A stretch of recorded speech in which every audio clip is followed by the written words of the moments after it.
Welcome guys, this is your friend Naruto Addict 3.0 and we are back with a new fanfic.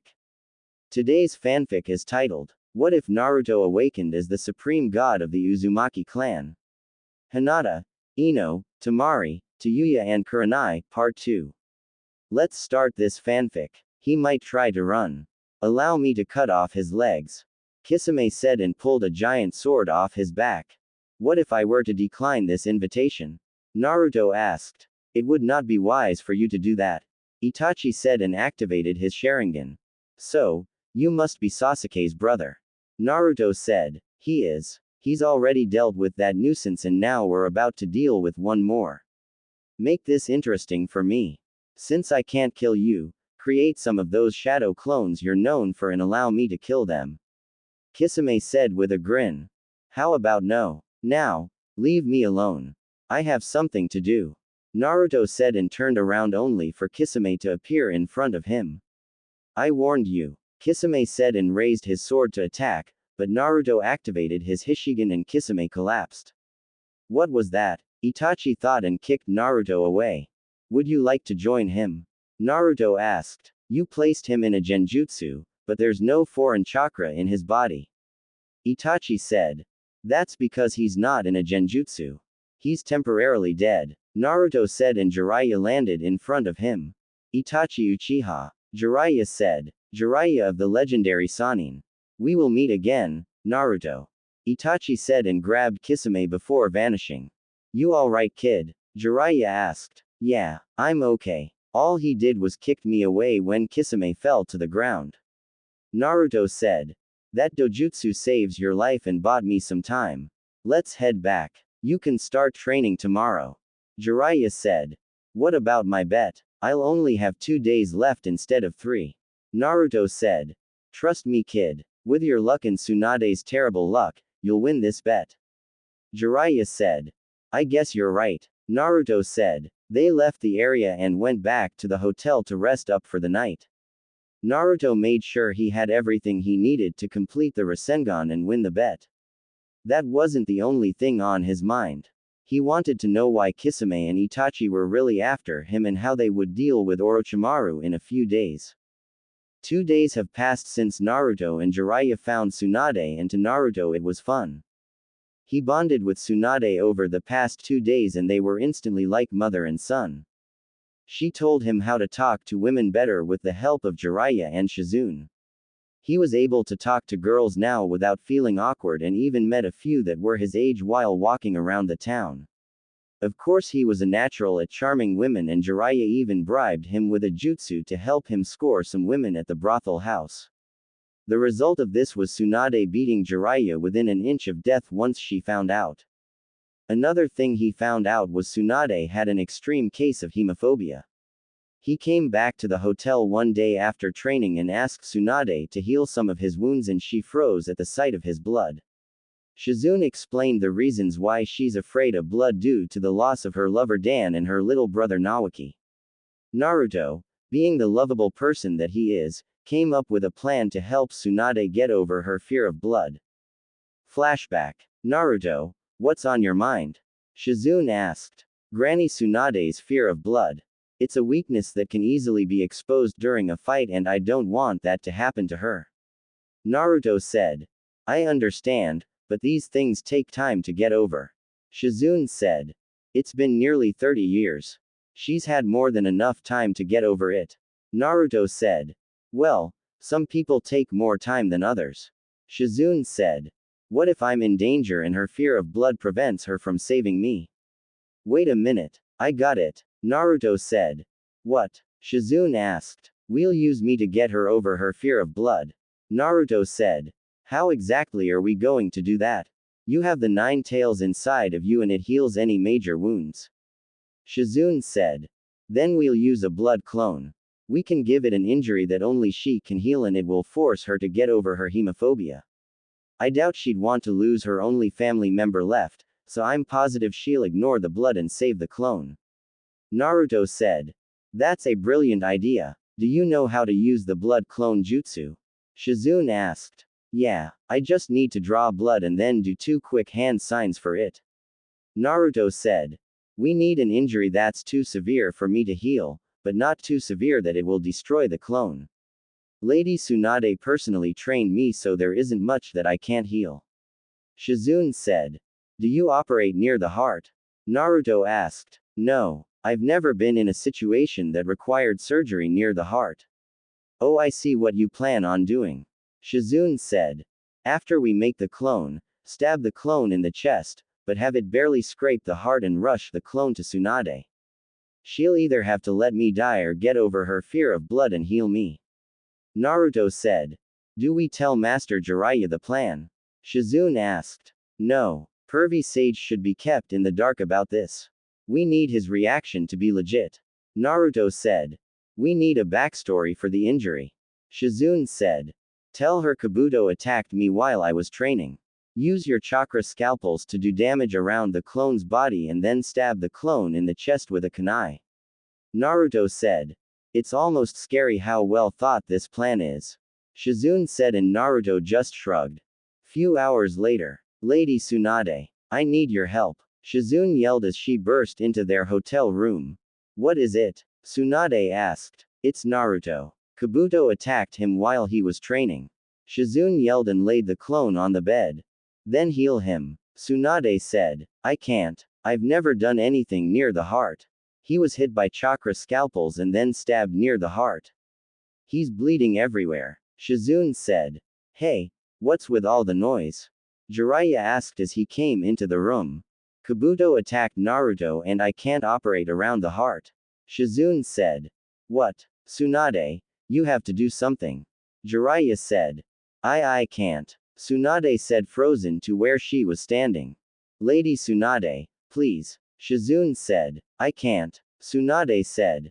Damn it. Tsunade, get your over here and save my godson. Jiraiya said, and Tsunade shook her head.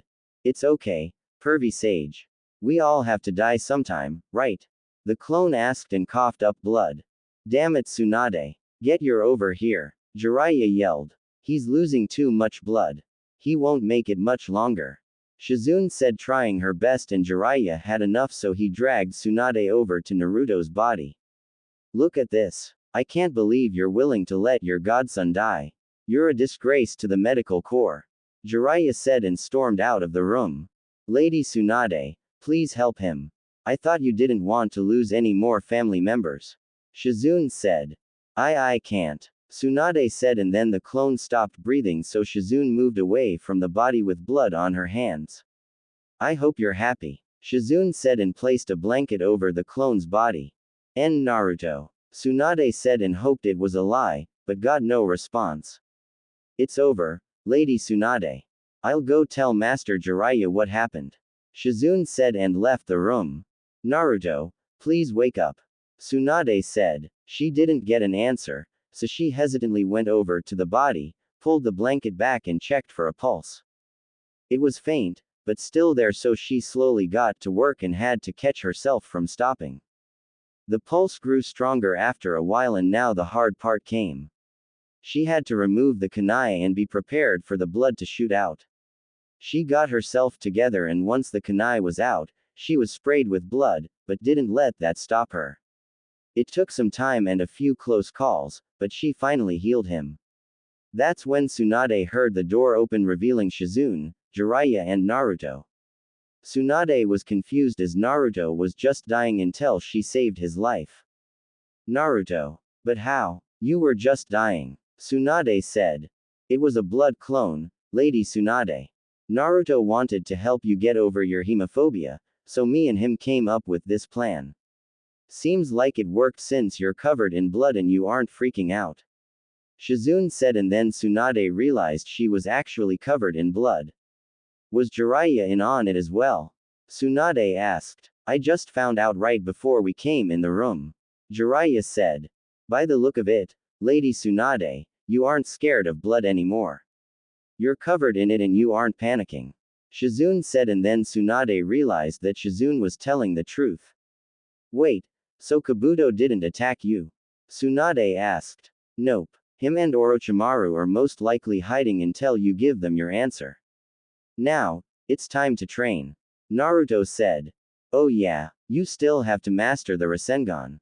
Jiraiya said. I've got a few clones working on that. This training is for Granny Tsunade. Naruto said, and Tsunade's eye twitched. Will it kill him to stop calling me that? Tsunade thought. Train her for what? Shizune asked. To fight. It's clear that she's rusty, and since she's family, I don't want anything happening to her. We can have a fight between the two of us. Naruto said. You do realize she's one of the legendary Sannin, right? Jiraiya asked. One of the legendary Sannin who hasn't trained since before I was born. I should be able to get her back in shape. I mean, of course she's stronger than me, but I should be able to handle it due to my stamina and her current lack of training. Naruto said. Alright, Naruto. If you want to fight, then I accept. First, get out so I can get this blood off of me. Tsunade said. Yeah, Naruto. You're too young to see this. Jiraiya said and started to giggle perversely. Oh, but it's okay for you to have a picture of her with her basically popping out of her shirt all the time. What are you gonna do with the picture, pervy sage? Gonna rub one out later with it? Naruto asked. What picture? Tsunade said and glared at Jiraiya, who was sweating bullets. This one, Naruto said and took the picture from Jiraiya as he tried to get rid of it. Oh my, Shizune said as she looked at it. See, your nipples are basically showing. This is what he showed me to track you down since I didn't know what you looked like. Naruto said. Shizune, take Naruto to the forest to prepare. Me and Jiraiya need to have a talk. Tsunade said sweetly and started to crack her knuckles. Yes, ma'am, Shizune said and quickly left with Naruto. So, you were peeping on me again, huh? You remember what happened last time, don't you? Tsunade asked sweetly and Jiraiya quickly nodded. Please, have mercy. Jiraiya said. I'm all out of mercy. Tsunade yelled and Jiraiya could be heard screaming for miles. Flashback end. The result of Naruto training with Tsunade was him of course losing, but it was fun. Shizune decided to join in and use her medical knowledge to fight Tsunade since Kabuto was there as well. Jiraiya watched on, covered in lumps and bruises since Tsunade only gave him the bare minimum treatment to recover. Tsunade had to admit that Naruto was pretty good for his age and couldn't believe that he only got like this after a month of training. However, Tsunade surprised Jiraiya and Naruto when she used the famous wood style to restrain Naruto after he accidentally started to use the Nine Tails chakra during the fight and started going on a rampage.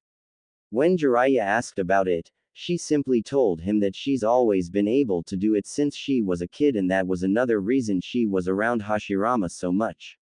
She was trained a bit to use wood style by Hashirama himself once he found out that she had it, but she kept it a secret. After the fight was over, Tsunade was feeling like her old self again since she was taking on Shizune, who could probably take on an Anbu member since she didn't slack off in her training over the years, and then Naruto, who was bordering low Jonin level right now. Add in the fact that they fought for over 10 hours non-stop and you could see Tsunade reverting back to her old self. Her water, lightning and earth chakra natures were a good test for Naruto's water, wind and fire chakra natures. Naruto accidentally disrupted her genjutsu during the fight and Tsunade was pissed. That's when things got difficult since she looked to be going for the kill shot. Naruto didn't understand and neither did Jiraiya since she looked the same except with bags under eyes and one gray hair. Shizune was also confused since Tsunade told her she looked like a wrinkly old prune underneath her genjutsu, but she clearly didn't. After the spar was finished, they went back to the hotel, and when everyone was healed, they started to discuss the plan. So, pervy sage, Naruto said, and Jiraiya interrupted him. Stop calling me that, Jiraiya said, and Naruto just ignored him. After we deal with Kabuto and Orochimaru, what do we do after that? Naruto asked. We head back to the Leaf Village. Jiraiya said. Ah, come on. Can't we stay here for a few more days? Naruto asked. Nope. We need to get back to the village so Tsunade can take over as Hokage. Jiraiya said. Fine. Spoil sport. Naruto said and pouted, which made Shizune giggle. Ah, come on, pervy sage. Can't we stay a bit longer? Tsunade asked and Jiraiya's eye started to twitch. No. Jiraiya said. Fine. I heard the next town was opening a brand new hot springs for women only. I guess we'll be missing that as well. Tsunade said and smirked as Jiraiya froze in place. Now for the final piece. Naruto thought and looked at Tsunade, who nodded. I heard they have a contest for one lucky guy to also share the hot springs with them. It's only for one day. Can you imagine the women there? All in wet. It's too bad we're headed straight to Konoha after this. Looks like that book of yours won't have any good scenes in it. Naruto said, and Jiraiya looked at them with blood coming from his nose. Well, I suppose we could stop for a day or two. There's no harm in that. I'm going to the bar. Jiraiya said and quickly left. He's gonna be so disappointed. Tsunade said. Why? I thought he was a pervert and would love this. Shizune said. It is a new hot spring for women only, but it's for elderly women with saggy skin and that touch their knees. Naruto said, and Shizune finally got it. Oh, I see. Then why do you want to stop at the next town? Shizune asked. Because Granny Tsunade is going to pay off her debts with the money she won at the gambling machines. Naruto said, and Tsunade sighed. Will you not call me that, please? Tsunade asked. Call you what, Granny Tsunade? Naruto asked, and she sighed again. Never mind. Listen, I'll start off attacking Kabuto, and once we get to an open space, the three of you are to appear. Both of you will take on Kabuto and I'll handle Orochimaru. Jiraiya probably won't be in any shape to fight tomorrow, or he will barely be healthy enough, so after you're done with Kabuto, help me out. I'm still a bit rusty. Tsunade said. Good. I want to get Orochimaru back for what he did to me in the Chunin exams. Naruto said. That's easier said than done. Shizune said. I know. Naruto said. Let's call it a day. Tsunade said. Next day. Well, what's your answer? Orochimaru asked. Hurry up. Lord Orochimaru doesn't have all day. Kabuto said. I'm not healing your arms. I'd rather kill you. Tsunade said, and Orochimaru chuckled. Kabuto, take care of this for me. Orochimaru said. Before Kabuto could move, they had to jump out of the way as Tsunade came crashing down on them with her leg high up in the air and then destroyed the ground where they were standing. Come on, Orochimaru. Tsunade said. It's amazing that after all these years of knowing each other, we've never actually met in combat. Orochimaru said. That's right. Tsunade said, running at them. Don't get your hopes up. You still have to go through me. Kabuto said. It'll be a pleasure killing you both right now. Tsunade said, and destroyed the wall they were standing on, forcing them to jump away. She hasn't lost any of her strength. I won't go well for you if she ever connects. Orochimaru said. I can see that. It's too cramped here. I can't fight in this kind of area. Kabuto said. A change of scenery? Orochimaru asked. Yes. I think a change would be wise. Don't forget she still has her assistant, and then Lord Jiraiya is here as well. No doubt he heard the commotion and is already on his way. Kabuto said, and then they hopped away. Perfect. Tsunade thought and gave chase.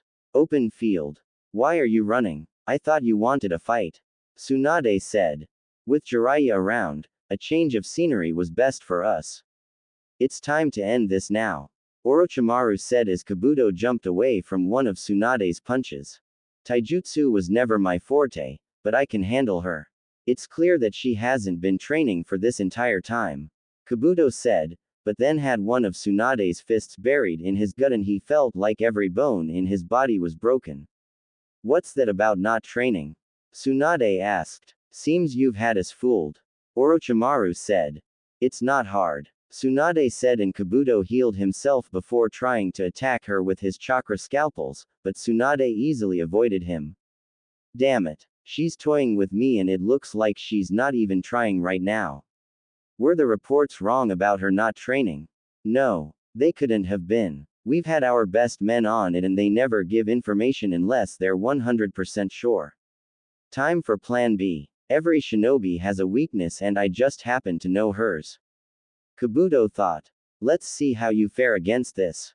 Kabuto said and cut his hand, then threw his blood onto Tsunade. Nice try. Tsunade said and kicked him away. Something isn't right here. It's a well-known fact that she's afraid of blood. Orochimaru thought, as he watched Kabuto stand up and eat a plasma pill. Kabuto, I will assist you. It seems the reports on her were wrong. Orochimaru said. If you insist. Even without your arms she's no match for us. Kabuto said, and then a puff of smoke happened. Well, it sure took you all long enough. Tsunade said. Blame pervy sage. We had to go look for him and we found him drunk at a bar. He's barely able to fight properly. Naruto said. I'm fine, Naruto. Jiraiya said. Lady Tsunade, are you alright? There's blood on you. Shizune said. It's not my blood. You two can take on Kabuto. Me and Jiraiya can handle Orochimaru. Tsunade said. Isn't this interesting? All three of the legendary Sannin together again. Who would have thought a day like this would happen? Orochimaru said. The Nine Tails Jinchuriki will be a problem. I can't kill him because then they'll come after me and I'd rather not deal with that organization again. However, his dojutsu interests me. I'll have to figure out a way to get that boy on my side. Orochimaru thought. Well, I guess I can handle Kabuto. Naruto said. I wouldn't underestimate me if I were you, Naruto. I'm as strong as Kakashi. Kabuto said. Yeah, congratulations. Are we gonna fight or not? Naruto asked. Naruto, follow my lead. I'm the strongest between the two of us and I have experience. Plus, I can tell he specializes in medical ninjutsu, so I should be able to counteract him. Shizune said. Didn't you tell me that medical ninjas are supposed to hang in the back during a fight? Maybe I should take the lead on this one. Naruto said. No, Shizune is right. She should lead because he can use chakra scalpels to fight and so can she.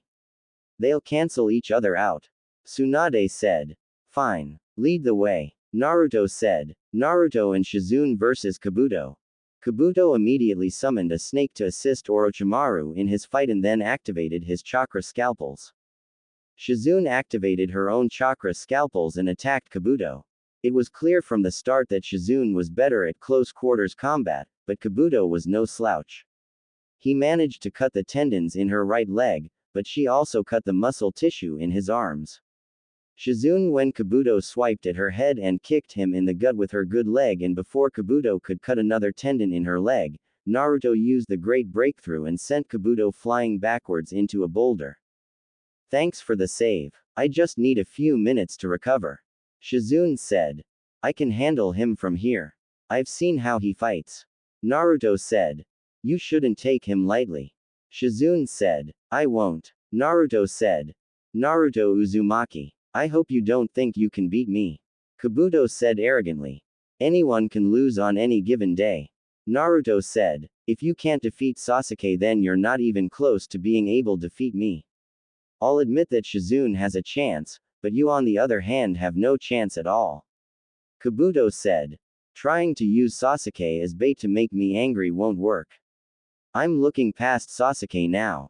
My new goal is to surpass my sensei and then the fourth Hokage. Let me know when Sasuke defeats a tailed beast and then we'll be getting somewhere. Until then, shut the hell up and fight me. Oh wait, do you need Orochimaru's permission to fight me? Seems you can't do anything without him telling you to do it. Naruto said. You should watch what you say. Kabuto said. How does it feel working for somebody so weak? I guess we know who the weakest Sannin is. He lost to an old man while he had Hashirama and Tobirama Senju on his side.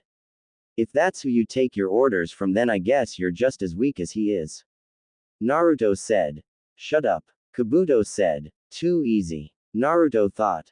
Kabuto charged in at Naruto full of rage for disrespecting Orochimaru and never noticed the smirk on Naruto's face.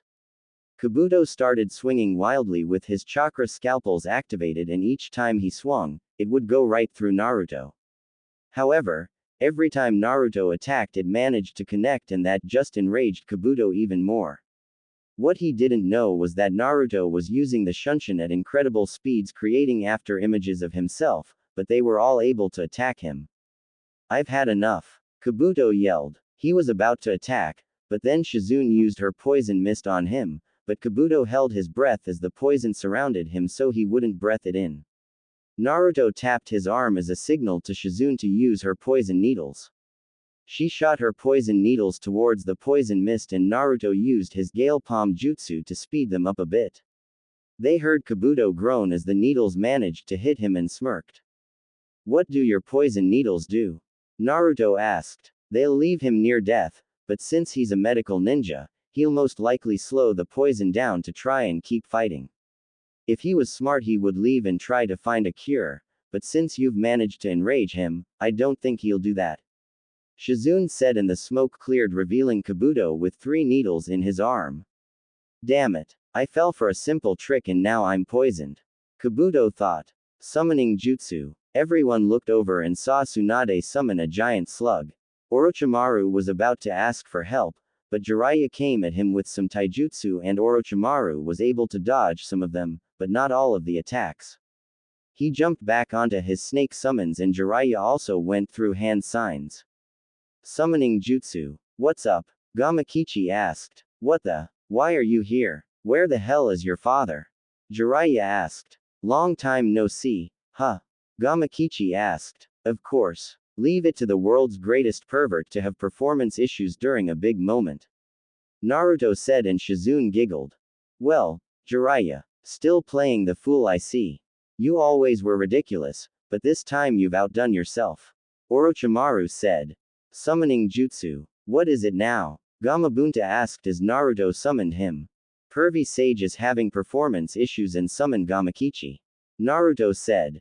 Leave it to the pervert to have performance issues during a big moment.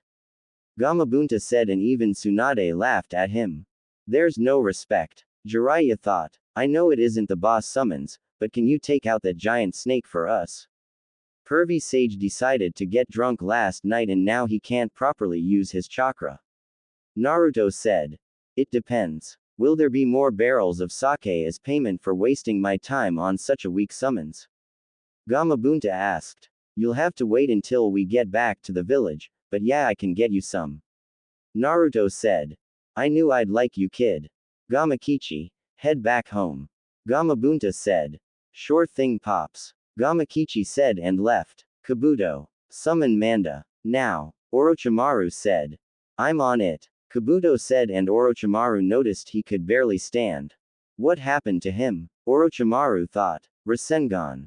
Everyone looked at Naruto who appeared in front of Kabuto and shoved a Rasengan into his gut, making him yell out in pain as the jutsu grinded into his stomach. Before Kabuto was launched away, he activated his chakra scalpel and cut Naruto's hard muscles. Kabuto was out cold and nearly dead as was Naruto. Tsunade quickly rushed to his side and started to heal him before he could die. Orochimaru took this time to grab Kabuto and quickly left. Come on, Naruto. Stay with me, Tsunade said as she was healing him and then a hand grabbed her necklace. I win, Granny Tsunade. Naruto said with a weak smile and passed out. Naruto. Tsunade said. Don't worry, Lady Tsunade. He's fine. Shizune said. Let's get him back to the hotel. Tsunade said. What about Orochimaru and Kabuto? Shizune asked. They're gone already. Jiraiya said. Konoha 3 days later. So, Granny Tsunade. What are you going to do now? Naruto asked as they were walking through the village under a henge so she wouldn't be recognized. Well, I have to meet with the village elders before I'm officially announced as Hokage and then I'm headed over to the hospital. Tsunade said. Why are you going there? Naruto asked. That Rock Lee kid you told me about is still in the hospital and I want to see if I can properly heal him while saving his ninja career. Plus Kakashi and your teammate Sasuke are in the hospital as well. Tsunade said. Oh yeah, I forgot about them. Why am I escorting you around the village? I thought the Hokage would have an assistant or Anbu with them. Naruto said. I can't spend some time with my godson. I've missed a lot over the past 13 years and I want to catch up. Now, Jiraiya tells me you're good friends with the daughter of the 4th Cage. Do you like her? Tsunade asked. No, me and Tamari are just friends. She needs a submissive boyfriend and I'm an Uzumaki, so being submissive isn't exactly in my blood. Naruto said. Did you forget that I'm part Uzumaki as well? I know all about how being submissive is the last thing we do. Tsunade said. I forgot about that. I guess the Senju last name throws me off. Naruto said. It's alright. Nowadays most people forget that I'm an Uzumaki. Tsunade said. So we're kind of related. Naruto said. I guess you could say that. Tsunade said as they reached the Hokage Tower. Did the Uzumaki have any kind of abilities other than the Hishigan? Naruto asked. Yes. Members of the Uzumaki clan naturally possess incredibly strong life forces. My grandmother, Mito Uzumaki, was born before Konoha was founded, and yet, she lived long into the third Hokage's reign. Usually women stop having the ability to reproduce once they reach a certain age, but Uzumaki women can give birth well after that of normal women. Another trait of the Uzumaki clan was the ability to use their chakra to heal themselves or others. However, using that ability is dangerous if it's used too regularly. Tsunade said. Well, I can't use that ability since I have the Nine Tails chakra flowing inside of me. Naruto said, and Tsunade nodded. That's right. Also, some Uzumaki have the ability to use what they called the adamantine chains. The chains were mostly common amongst the women of the clan for some reason. The Uzumaki clan also had a unique sensor ability as well as the ability to suppress their chakra signature so they're undetectable. Tsunade said. Is that how I'm able to sneak around so much? Naruto asked. Most likely. You have so much chakra that you stand out amongst everyone, but from what you've told me so far, if you're able to sneak around undetected, then you must have that ability as well. Another thing is that Uzumaki members are well known for fuinjutsu, which you clearly are good at from what I've seen you do. The distinct trait among the Uzumaki clan was their red hair. You however get your hair from your father. Tsunade said. Why don't you have black or red hair? Hashirama had black hair, and since Mito was an Uzumaki she had to have red hair. Naruto said. That is something I still haven't figured out myself. I was raised by my grandmother and grandfather. My parents died when I was very young, so I never met them. I do know my father was half Uzumaki and half Senju. I don't know about my mother. She must have had some strong dominant genes if I have blonde hair. Tsunade said. Maybe my father had strong genes as well since I'm blonde. Naruto said. He did. I'll tell you this, your father was one of the most powerful ninja to ever live. Some people would compare his strength to that of my grandfather, and my grandfather was known as the god of shinobi. Your father never reached his prime before he died, so he was on his way to becoming the strongest ninja ever. Tsunade said. Wow. Do you think you'll be able to surpass him? Naruto asked. Who? Tsunade asked. My dad and the first Hokage. Naruto said, and Tsunade smiled. Of course. Tsunade said. What happened to the Uzumaki clan? Why aren't there more of us around?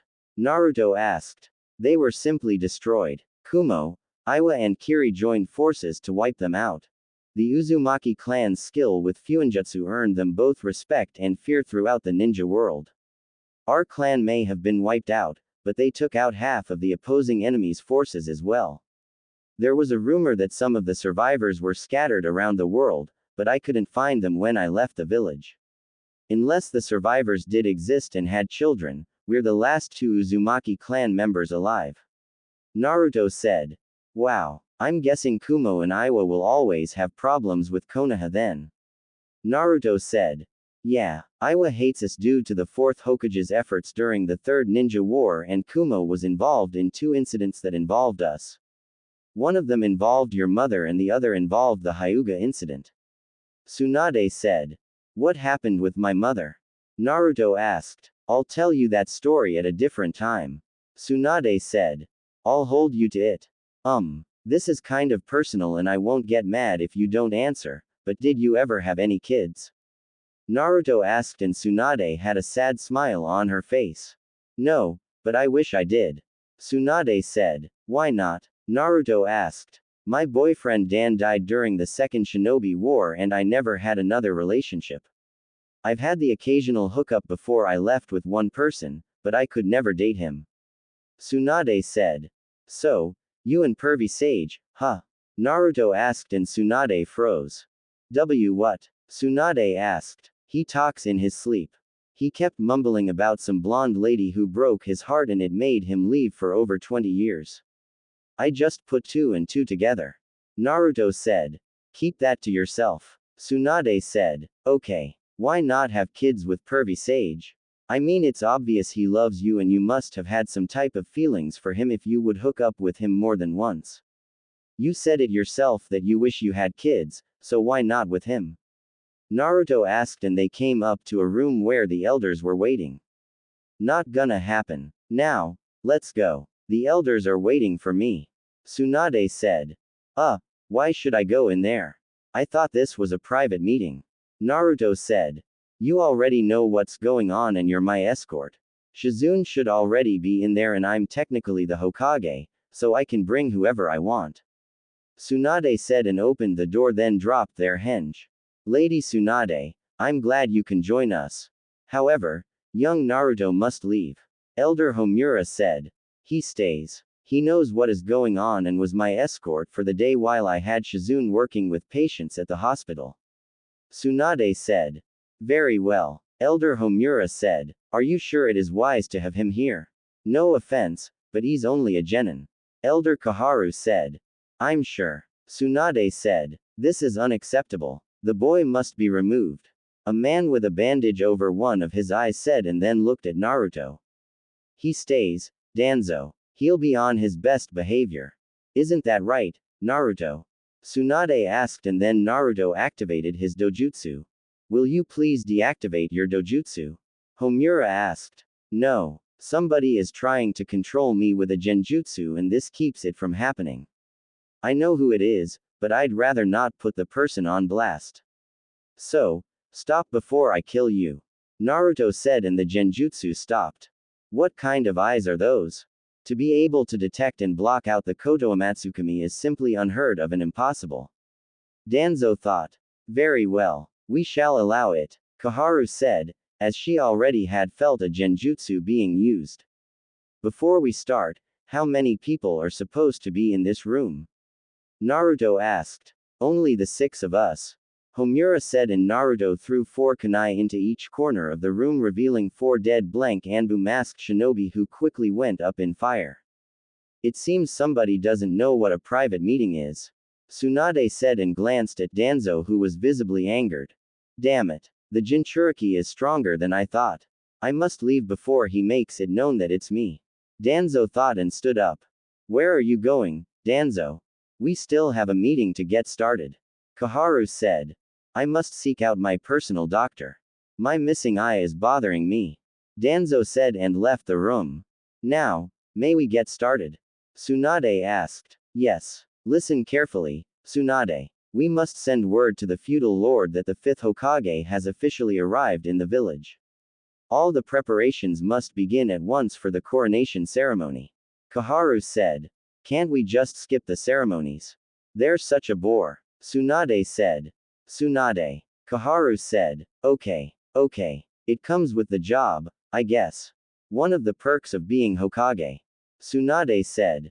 I'll send to Jonin to immediately send word that in a few days from now, we will officially welcome the 5th Hokage. Kaharu said. I understand. Tsunade said. Your grandfather would be proud of you. Homaru said. You've met the 1st Hokage?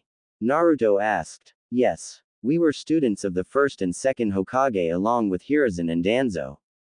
Kaharu said. Then you must have known Mito Uzumaki. Was she really as great as Granny Tsunade described her to be? Naruto asked. You told him of his heritage? Homura asked. No. Jiraiya told him of his mother and her name.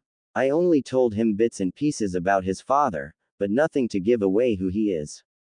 I figured since he knows he's an Uzumaki that I should give him a bit of a history lesson. Tsunade said. Why not just tell him of his father? You can overrule Hiruzen's law about his parents now that he's dead. Kaharu said. What law? Naruto asked. He placed a secret law backed by the civilian council that would prohibit anybody from adopting you and telling you of your lineage. Homura said. Yes. Quite a bit of people wanted to adopt you and they had nothing but good intentions. I believe Makoto Uchiha, who was one of your mother's friends, wanted to adopt you. The Hyuga clan wanted to take you in as well since Hiashi Hyuga was good friends with your father. A few civilian families wanted to take you in as well since they were also close to your parents. Kaharu said. Yes, I believe a few kunoichi wanted to adopt you as well. Anko, but due to her history with Orochimaru, she was rejected and that was when you were about 8. Kurenai Yuhi also wanted to adopt you along with Yugao, Tuki Ikiraku and Sum Inazuka, who is the leader of the Inazuka clan. However, the civilians minus the Ichirakus were mysteriously found dead in their homes a few after they were rejected from adopting you. The same happened with some of the kunoichi who wanted to adopt you. They were poisoned, but we couldn't trace it back to anything. Homura said. Enko wanted to adopt me. She doesn't seem like the parent type. Naruto said. Despite Enko being tough on the outside, she does have a big heart. She saw how you were being treated and she remembered how the village treated her once she was betrayed by Orochimaru and came back to the village. She didn't want you to grow up the same way she did, but Hiruzen rejected her and claimed that you were just fine.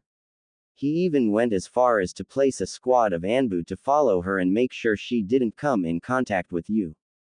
Homura said. Wait a minute, why would he do that? Shizune asked. Because Hiruzen wanted him as a weapon similar to Danzo. Hiruzen knew about the beatings and you living on the streets for 2 years, but he would sometimes order those mobs to attack you and then play the grandfatherly role to manipulate you to turn you into a weapon. Apparently you were smarter than he thought and you didn't fall for any of his tricks. Kaharu said. I always knew there was a reason I didn't trust him anymore. Naruto said. Was he being controlled by a genjutsu? Tsunade asked. No. This was held in a private meeting between us right after Naruto was made into a Jinchuriki. We of course were against it, but he was the Hokage and his decision was final. I was well known for being able to detect genjutsu during my time as a shinobi and Hiruzen was not under any kind of influence. Kaharu said. Do not worry though. Enko took care of the mobs after they attacked you. She along with Yugao killed them once Enko was released from Anbu supervision. It was her way of helping you while you were out on the streets. Homura said. Then why does she act like she doesn't know me? Naruto asked. Because Hiruzen had a memory blocking seal placed on her and we couldn't find Jiraiya to remove it for us. Kaharu said. I'll remove it then. I've come across that seal during my training with Pervy Sage. Naruto said. I'm sorry. With who? Homura asked. It's Jiraiya. That's what he calls him. Tsunade said. It's funny. Your mother called him the same thing. Kaharu said. I guess great minds think alike. Naruto said. If you say so. Tsunade said. Now, I believe you have some patients in the hospital that require your assistance. Is there anything you need before we leave, Lady Tsunade? Kaharu asked. No. Tsunade said. I do. When can I get my Chunin vest? Naruto asked. I'm glad you said something. The feudal lord personally promoted you. While you were away he asked for details surrounding the Chunin exams and was very impressed with your involvement. Homura said. Yes. Naruto said. Now, it is with great honor that we promote Naruto Uzumaki to the rank of Chunin. Kaharu said and gave him a Chunin vest. Congratulations, Naruto. Shizune said. That just means I'm one step closer to becoming Hokage. Naruto said. You're still a long way from that. Tsunade said. Then you better keep that seat warm for me. Naruto said and took off his hoodie then put on his Chunin vest. We will send word immediately to the feudal lord. Kaharu said and left with Homura. Well, looks like we're heading to the hospital. Naruto, you don't have to escort us. Tsunade said. Alright. Naruto and vanished. Dango shop. Anko. Seriously. Will you stop? Your date with Iruka will be just fine. Kurenai said. Yeah, that's easy for you to say. You've been with Asuma for over a year now. Anko said. She's right. You'll be fine. Yugao said. Hello, ladies. Naruto said as he appeared. Hi Naruto. Yugao said. Naruto, I see you're a Chunin now. Kurenai said. Yup. Feudal lord promoted me himself. I just got back from finding the 5th Hokage with pervy sage. Naruto said. Who's this 5th Hokage? Kurenai asked. My godmother. Naruto said. Hey, Iruka wouldn't have told you anything that he likes or dislikes, has he? Anko asked. No, that's not why I'm here. Naruto said. Then why are you here? Yugao asked. I wanted to thank the three of you for trying to adopt me when I was younger. Naruto said. You're welcome. How'd you find out? Kurenai asked. Homaru and Kaharu told me.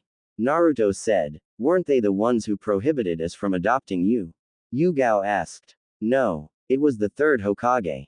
He wanted me as a weapon and prevented you and a few clans from adopting me. He even put a seal on Anko to make her forget about her trying to adopt me. Naruto said. Sorry, but I only met you during the Chunin exams, kid. Anko said. Because you have a seal on you. If I'm right, it should be a small seal behind one of your ears. Naruto said.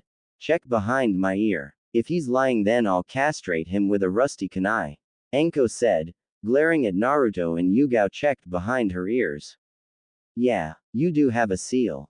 It's behind your left ear. Yugao said. Then get rid of it. Anko said. I'm not good with seals. Yugao said. Me either. Kurenai said. Great. Only seal master we have is that pervert.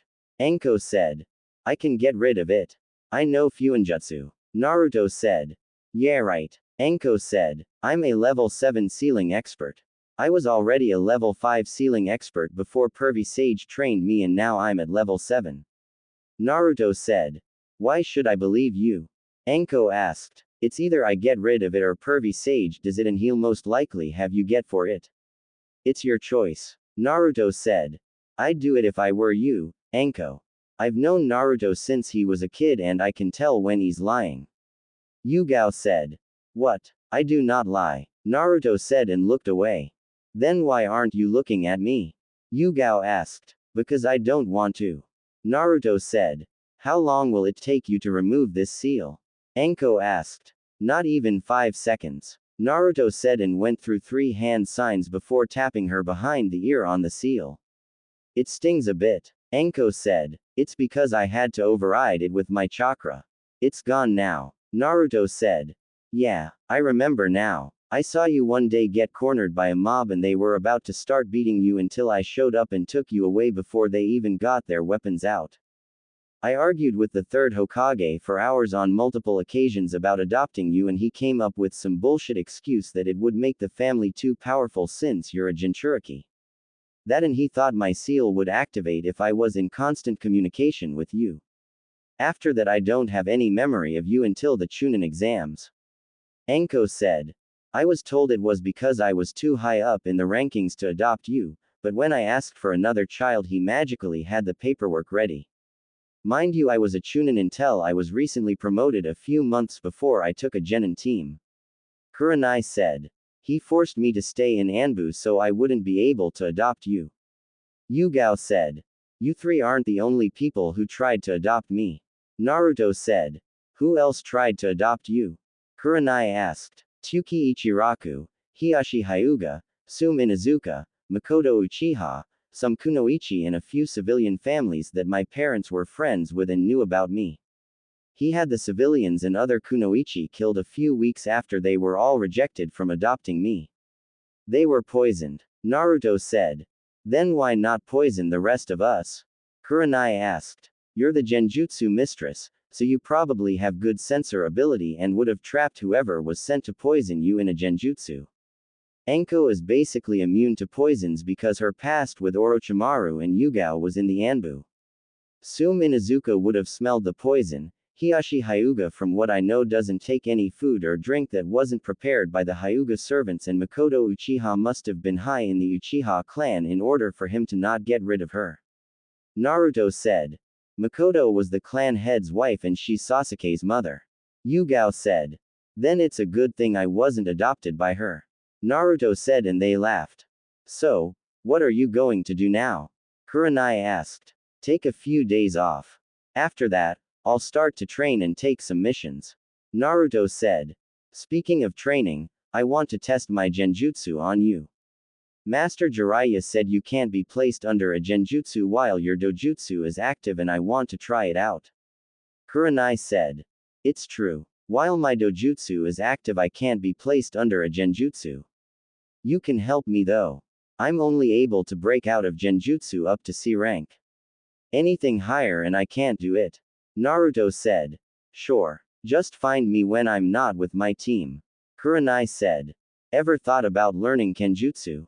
Yugao asked. Yeah, but every time I go look for a sword, none of them seem right for me.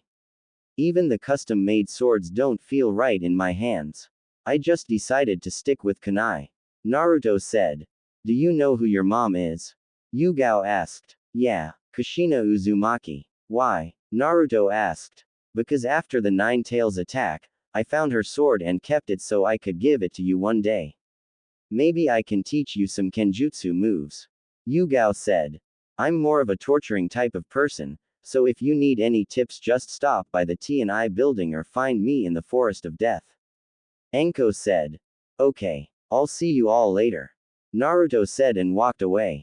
It's honestly surprising how much he looks like Lord Fourth and he hasn't figured it out yet.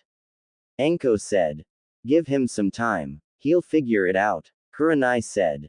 Do you think he'd want us to adopt him now? Yugao asked. I doubt it. He said his godmother was the Hokage, so more than likely she's the one taking care of him now. Enko said. That's just the thing. Who is his godmother? Kurenai asked. I guess we'll find out in a few days. Yugao said, and the Enko saw a piece of paper on the table. What the hell? That sneaky little shit. Enko said as she read the paper. What? Kurenai asked. Read this. Enko said and gave her the paper. Enko, as I removed the seal behind your ear, I looked at the other one on your neck. Give me a few months and I should be able to remove it. Naruto. When did he even look at the curse mark? Kurenai asked. I have no idea. I'll see him in a few months, so if he's lying I'll just castrate him. Enko said. Naruto. Naruto was walking through the village towards the Hokage monument to look at the village like he normally does. It's been a hectic 2 months for him and he needed time to process everything. He found a sensei that will actually teach him something and he just happened to be his godfather. He discovered he had a rare dojutsu, he won the Chunin exams, stopped a tailed beast, made a new friend in Tamari, found out the Akatsuki were after him, found his godmother and most importantly, he found out who his mother was. Finding out about his clan was also something he'd be grateful for. If it wasn't for Tsunade then he'd probably never know any of this.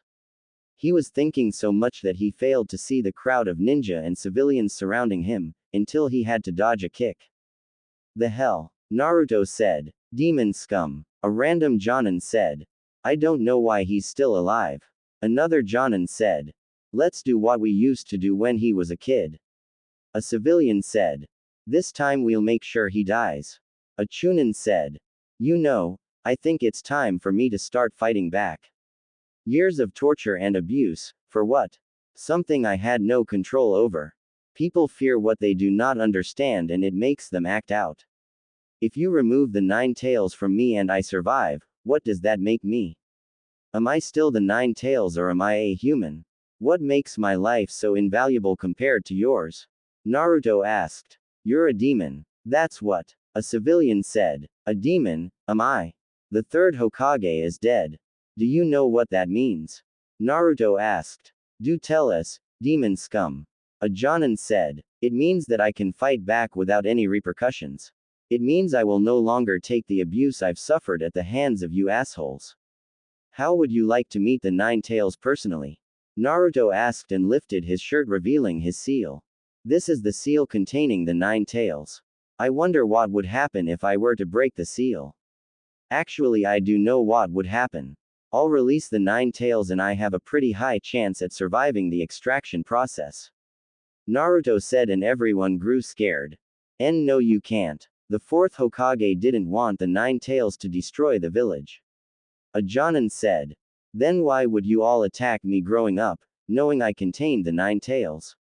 Naruto asked. We wanted to finish what the 4th Hokage started. His wishes will be met. A Chunin said. Wrong. His wishes were for me to be seen as a hero for keeping this village safe from the wrath of the Nine Tails. You all spat on the wishes of the fourth Hokage. You all are tarnishing his name and he's rolling over in his grave because of all of you. I'm giving you all a warning. Do not attack me again or I'll retaliate and send you to the hospital. Naruto said. You don't scare us. We kill you and we kill the Nine Tails. A Jonin said and the crowd cheered. Fine. If you want to fight, then bring it. Naruto said, and before anyone could move, two people appeared in front of Naruto. Ah, Naruto. You weren't going to have all the fun without me, were you? Anko asked and pulled out some kunai. I swear some of you shouldn't be a ninja if you can't tell the difference between a container me a tea contains. Kurenai said. So, who wants to attack first? Anko asked and the Tsunade appeared. Everybody stop. Tsunade yelled. It's Lady Tsunade. A Jonin said. Now that she's here, we can kill the demon. A Chunin said and Tsunade just smiled before she punched him away. Anbu. Tsunade said and 20 Anbu appeared. Yes, Lady Tsunade. A wolf-masked Anbu asked. Take all of these civilians and ninja to the T&I building. I want Anko and Ibiki to teach them a lesson. Oh, and every ninja in this crowd are hereby stripped of their shinobi license. Get them out of my sight. Tsunade said and the Anbu took the crowd away. Well, looks like I'm going to have some fun. Anko said and vanished. Lady Tsunade, why are you here? Kurenai asked. Naruto didn't tell you. Tsunade asked. Tell me what? Kurenai asked. Never mind. If he didn't tell you then you'll have to wait. Naruto, come with me. Tsunade said. Okay. Bye again, Kurenai. Naruto said and they vanished. Naruto and Tsunade, Hokage Tower. Were you really about to release the Nine Tails? Tsunade asked. No, I just wanted to scare them. Naruto said. Anyway, listen, since you're a Chunin now, once I'm Hokage I'm going to have to send you out on harder missions. Also, whenever I have to leave the village, you will be part of my escort.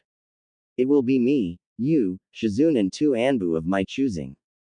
Do you understand? Tsunade asked. Yes, but why me? Naruto asked. You want to be Hokage, right? Tsunade asked. Yes. Naruto said. Then think of this as early training for the position. You're still years away from becoming Hokage, but a head start won't hurt anybody. Tsunade said. I can live with that. Naruto said. Good. Now, Jiraiya had to leave the village to get updates from his spy network, but he left you some ninjutsu and fuinjutsu to work on. He also said to work on your taijutsu and genjutsu skills without your Hishigan activated. Tsunade said as tossed him a scroll. Do you know when he'll be back? Naruto asked. Maybe a few months. You can never know with him. Tsunade said. I guess you're right. Do you know if Asuma is in the village? Naruto asked. Yeah, he's either with his team now or just lounging around the village. Why? Tsunade asked. I need some tips on my wind manipulation. Naruto said. He's the best wind user in the village, so it's good to know that you're seeking him out. Have you started working on your ice keke genkai?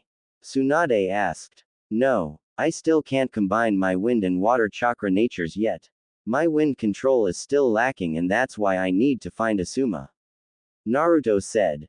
When you're ready, come see me. I know about combining chakra natures for a keke genkai, so I can help you out. Tsunade said. I'm getting hungry. Want to grab some ramen with me? Naruto asked. Sure. Along the way you can tell me about the genin in the village. Tsunade said. They left the Hokage Tower and headed towards Ichiraku's while just talking. Naruto asked her questions about her life and in return he told her more about his. Needless to say, Tsunade was not happy with how the village treated her godson throughout his life and almost went on a rampage. She was disappointed when Naruto told her about the current genin. The most disappointing was Sakura and Ino since they were basically fangirls. Civilians and ninja in the street were shocked that Tsunade was back in the village, but that all changed when they saw her walking with Naruto. Some glared at him and one was even bold enough to throw a brick at Naruto, which was easily avoided. Tsunade saw who did it and punched him so hard that he flew through at least 5 buildings before he finally hit the ground. They all got the hint. She was not going to be anything like the third Hokage who let them do what they wanted to him, and that she was going to put her foot down. First things first, Tsunade wanted to do a thorough evaluation of the hospital and the ninja academy first. From what Naruto told her and Shizune reported back to her, both were horrible and needed a serious overhaul. Another thing is she was going to look over the civilian council files. If they were doing anything to hurt the village her grandfather built, then they are in for a rude awakening. All in all, Konoha was about to change for the better, and it would be a Senju would restore the village to its former glory. It's been a few weeks since Tsunade returned to the village and became Hokage. Needless to say, things were actually doing better since she was in charge.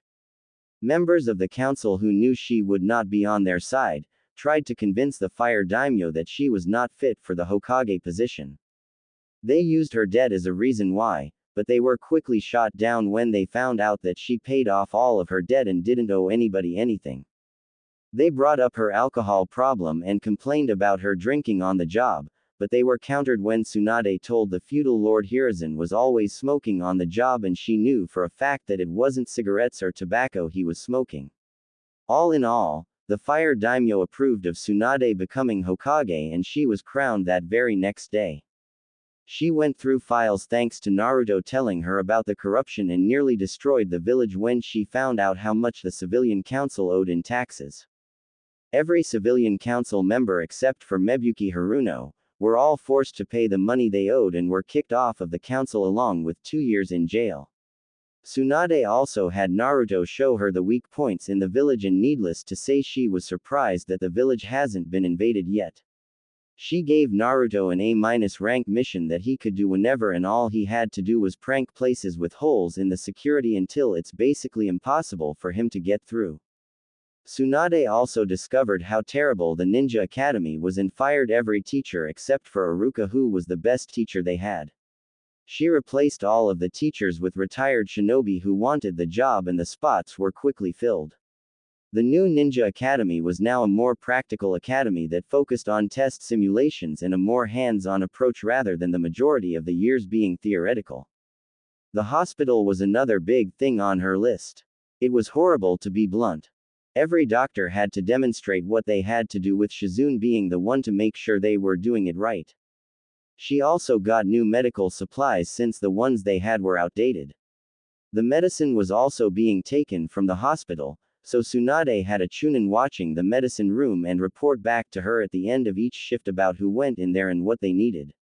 Before the person could enter, they had to sign on a sheet of paper what they needed, how much they needed, and what the patient needed it for. Tsunade promised Naruto that she would fix the red light district since that was the only place he was really treated normally, but she told him that it would take time since she has other things to deal with. When asked what she had in mind, Tsunade told him that she would have to hire people to build new orphanages, a ninja school, and a hospital in the red light district. Needless to say that Naruto was ecstatic. The landlord to his apartment building that hated him changed the locks on his apartment while he was out on a mission and missed rent, but it was illegal if a ninja was out on a mission to kick them out for late rent. Naruto decided to be petty and get back at the landlord for years of abuse he suffered.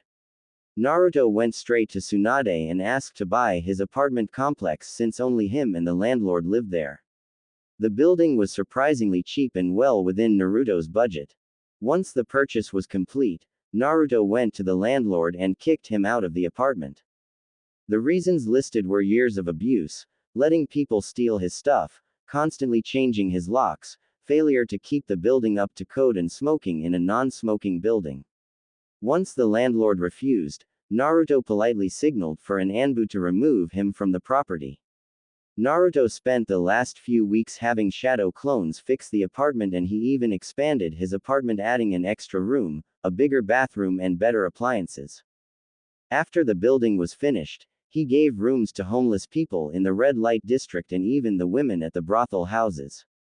He didn't have them pay rent since they looked out for him as much as possible when he was living on the streets, and he wouldn't budge. All they had to worry about was their food and everything else. Naruto bought the homeless people their food, but they told him they'd pay him back as soon as they got back on their feet, but Naruto waved them off. Missions were a big problem for Tsunade, mainly the D-rank missions. She changed the rules up and the civilians were not happy. Only the elderly and disabled were allowed to ask for a mission such as dog walking, fence painting, building a fence, grocery shopping, help with their gardening and mail delivery. If you were not elderly or disabled, you had to pay triple the amounts for the D-rank mission.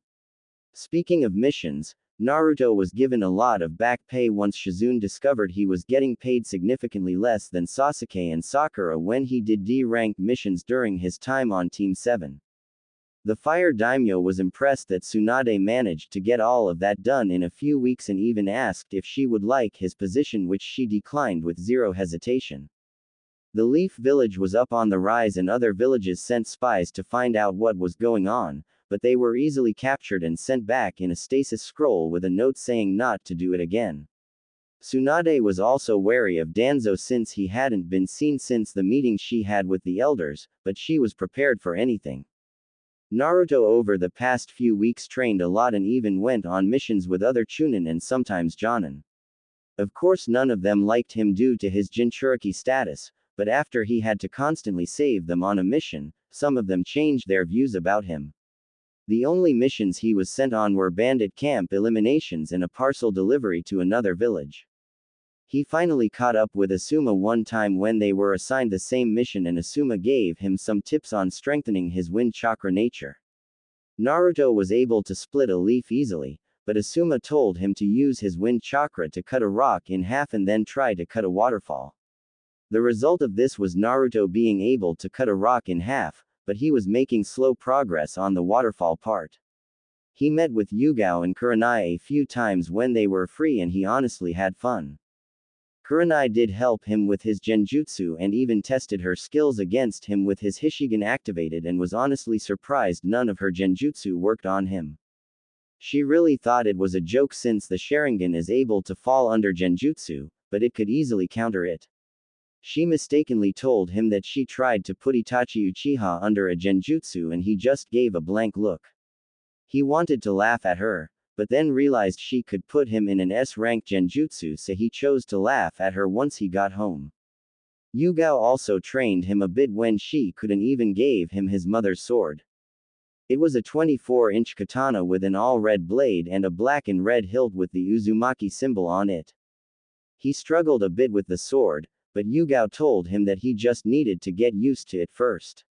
She didn't teach him any jutsu since she wanted him to get used to the sword first. The results of the Chunin exams were also given out and Shikamaru was the only person to get promoted to Chunin. Right now he was walking through the hospital to see Sasuke. He didn't want to, but he kind of felt bad about him being in the hospital. "Hey, Sakura," Naruto said as he saw her about to enter Sasuke's room. "Naruto, where have you been?" Sakura asked. "I've been out in missions." Naruto said. "How's that possible? You weren't with us on our last mission. We honestly could have used the extra help. If you were there, Sasuke wouldn't be in the hospital." Sakura said. "I thought he was in here from when he ran into his brother." Naruto said. "No, he was released from that incident. He was hurt after we ran into a rogue ninja on our last mission. Sasuke won the fight after he kicked the guy off of the cliff, but he was badly injured." Sakura said. "I see," Naruto said, and they entered the room. "Hey, Sasuke. Look, I brought you some apples. You do like them, right? I wonder where I put that knife I had before." Sakura said and started to look around for the knife. Naruto helped her find the knife and this caused them to start bickering between one another. As all of this was going on, Sasuke was too busy thinking about all the strength Naruto had acquired in a short amount of time. The 7 heavenly breaths, multiple chakra natures and jutsu to go along with them, the dojutsu and summoning jutsu. He also remembered how Naruto easily defeated Gaara twice in the same day, but he was barely able to scratch him. He even thought back to when Itachi told him he's not interested in him when they fought and how he was after Naruto instead. He was brought out of his thoughts when Sakura offered him an apple slice that she peeled for him and he slapped it out of her hand. Naruto noticed Sasuke glaring at him and knew what it was about, but he decided to play dumb. What are you glaring at me for? She's the one who offered you the apple. Naruto said. I want you to fight me. Fight me right now. Sasuke said. We're in a hospital and you just got patched up. A fight with me should be the last thing you want. Naruto said. Shut up and fight me. Sasuke said and activated his Sharingan. Oh, the Sharingan. Trying to intimidate me, are you? Sorry, but I'd rather not beat up a cripple.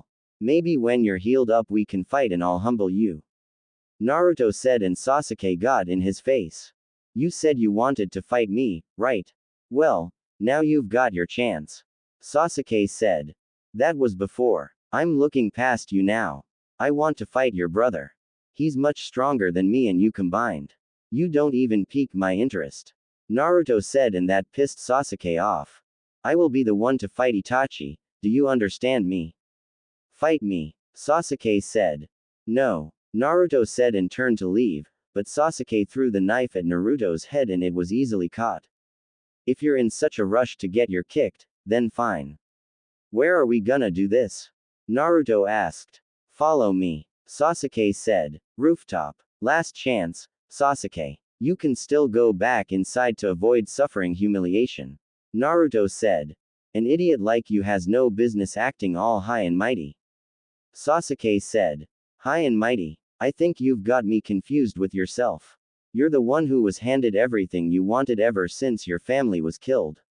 I'm as humble as you can get. I went from sleeping on the streets and in the forest for 2 years to becoming a chunin. You are the most high and mighty person in this village and you act like that just because you're from the Uchiha clan. Naruto said. This village wouldn't be around if it weren't for the Uchiha clan. We're the most powerful clan ever. A clanless loser like you wouldn't know anything about that. Sasuke said. The most powerful clan ever and yet they were wiped out in a single night by one person. Clanless. I'll tell you something about my clan. They were wiped out before I was born and it took Kumo, Iwa and Kiri to wipe us out and yet their forces were reduced to less than half. Naruto said. Let's just do this. Sasuke said. Put on your headband and we will. I'll wait. Naruto said. Not to worry. I don't need that thing. There's no reason to put it on because you won't even be able to scratch my forehead. Sasuke said. Yet you have your Sharingan activated. If you were so sure that this would be as easy as you say, then you wouldn't have your Sharingan activated. Naruto said. You honestly think we're equals? Sasuke asked. No. You're beneath me and it's eating you up inside knowing that the loser and dead last has surpassed you quite easily. Naruto said. Enough talk. Sasuke said. Sasuke ran at Naruto and threw a punch at Naruto, but it was easily blocked.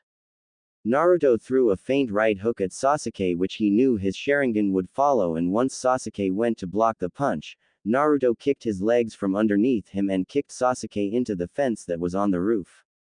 Sasuke quickly recovered and went for a spinning back kick, but Naruto caught it and swung him around.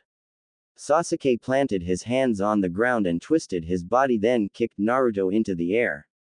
Once Naruto landed, Sasuke came running at him with a barrage of punches and kicks that were all avoided. Naruto decided to use an old trick he hasn't used since he started training with Jiraiya and created a sea of shadow clones. Sasuke managed to take out a few of the shadow clones until he was overwhelmed and they started to punch and kick him all over the roof. Sasuke jumped in the air and after a few hand signs he used the fireball jutsu and burned everything on the roof to get rid of the sea of shadow clones. He saw Naruto standing there unharmed and he created the Chidori in his hand as he was falling out of the air. Naruto just stood there and waited for him to get closer before he created the Rasengan in his hand. Sakura came running at them begging them to stop and once their jutsus nearly collided, Kakashi came in and threw both of them away with ease. The sound of metal being pierced was heard and the sound of metal exploding followed by water was heard as well. What are you two doing up here? That was a bit too far for a simple sparring match. Kakashi said. Naruto mastering the Rasengan already. How can he use that jutsu? Kakashi thought. Sasuke tore his hand out of the water container and water came pouring out at a rapid pace while Naruto's only had a small little stream like a water fountain which made him smirk.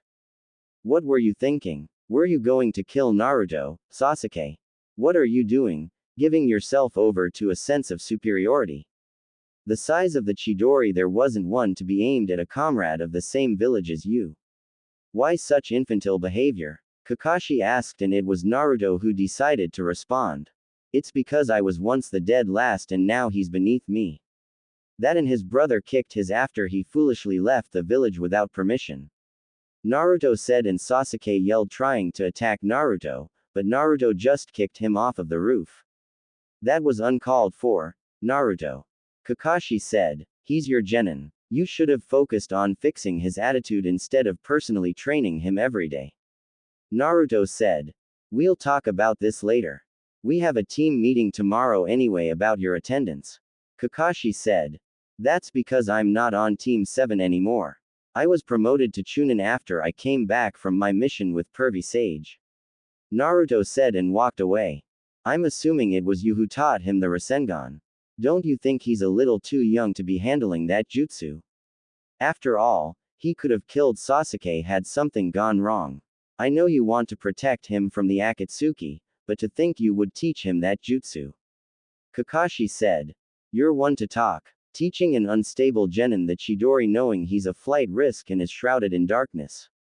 A bit hypocritical, don't you think? It's obviously bad blood between them, but where did it come from? Jiraiya asked. Their relationship is like the one between you and Orochimaru in the past. Kakashi said. No, this is different. With me and Orochimaru it was always a one-sided rivalry. This one seems to be more about Sasuke being jealous that Naruto is able to close the gap between them with the slightest training and then surpass him when he's trained seriously. Naruto was seeking validation of his strength from everyone including Sasuke, but now that he's surpassed him, Sasuke can't stand the fact that the roles are reversed. Naruto is looking past him now and he's aiming to surpass you and eventually me. They both have something driving them on.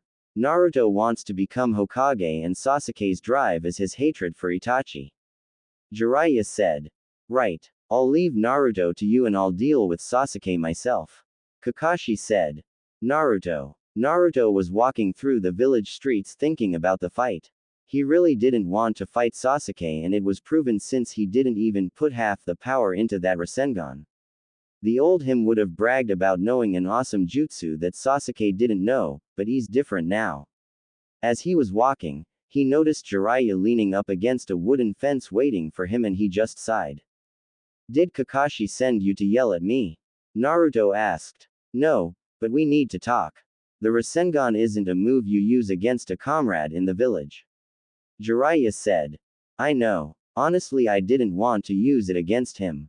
I don't know if you were there or not, but I didn't make the Rasengan until the very last second and it wasn't even at half its strength. Naruto said. Then why did you agree to fight him in the first place? Jiraiya asked. I wasn't going to fight him. I told him to heal up first and then walked away, but he threw a knife at the back of my head and that's what made me fight him. He got what he wanted and got his kicked in the process. Naruto said. Now that you've beaten him, what's next? Jiraiya asked. Honestly, it's like I told him. I'm aiming for bigger people to defeat. I mean the Akatsuki is after me and Orochimaru is still around. They're the ones I need to beat and not worry about some schoolyard rivalry. Naruto said. Then that means you'll have to start training extra hard. Since you've got control over your wind and water chakra natures now, you should start working on your ice keke genkai.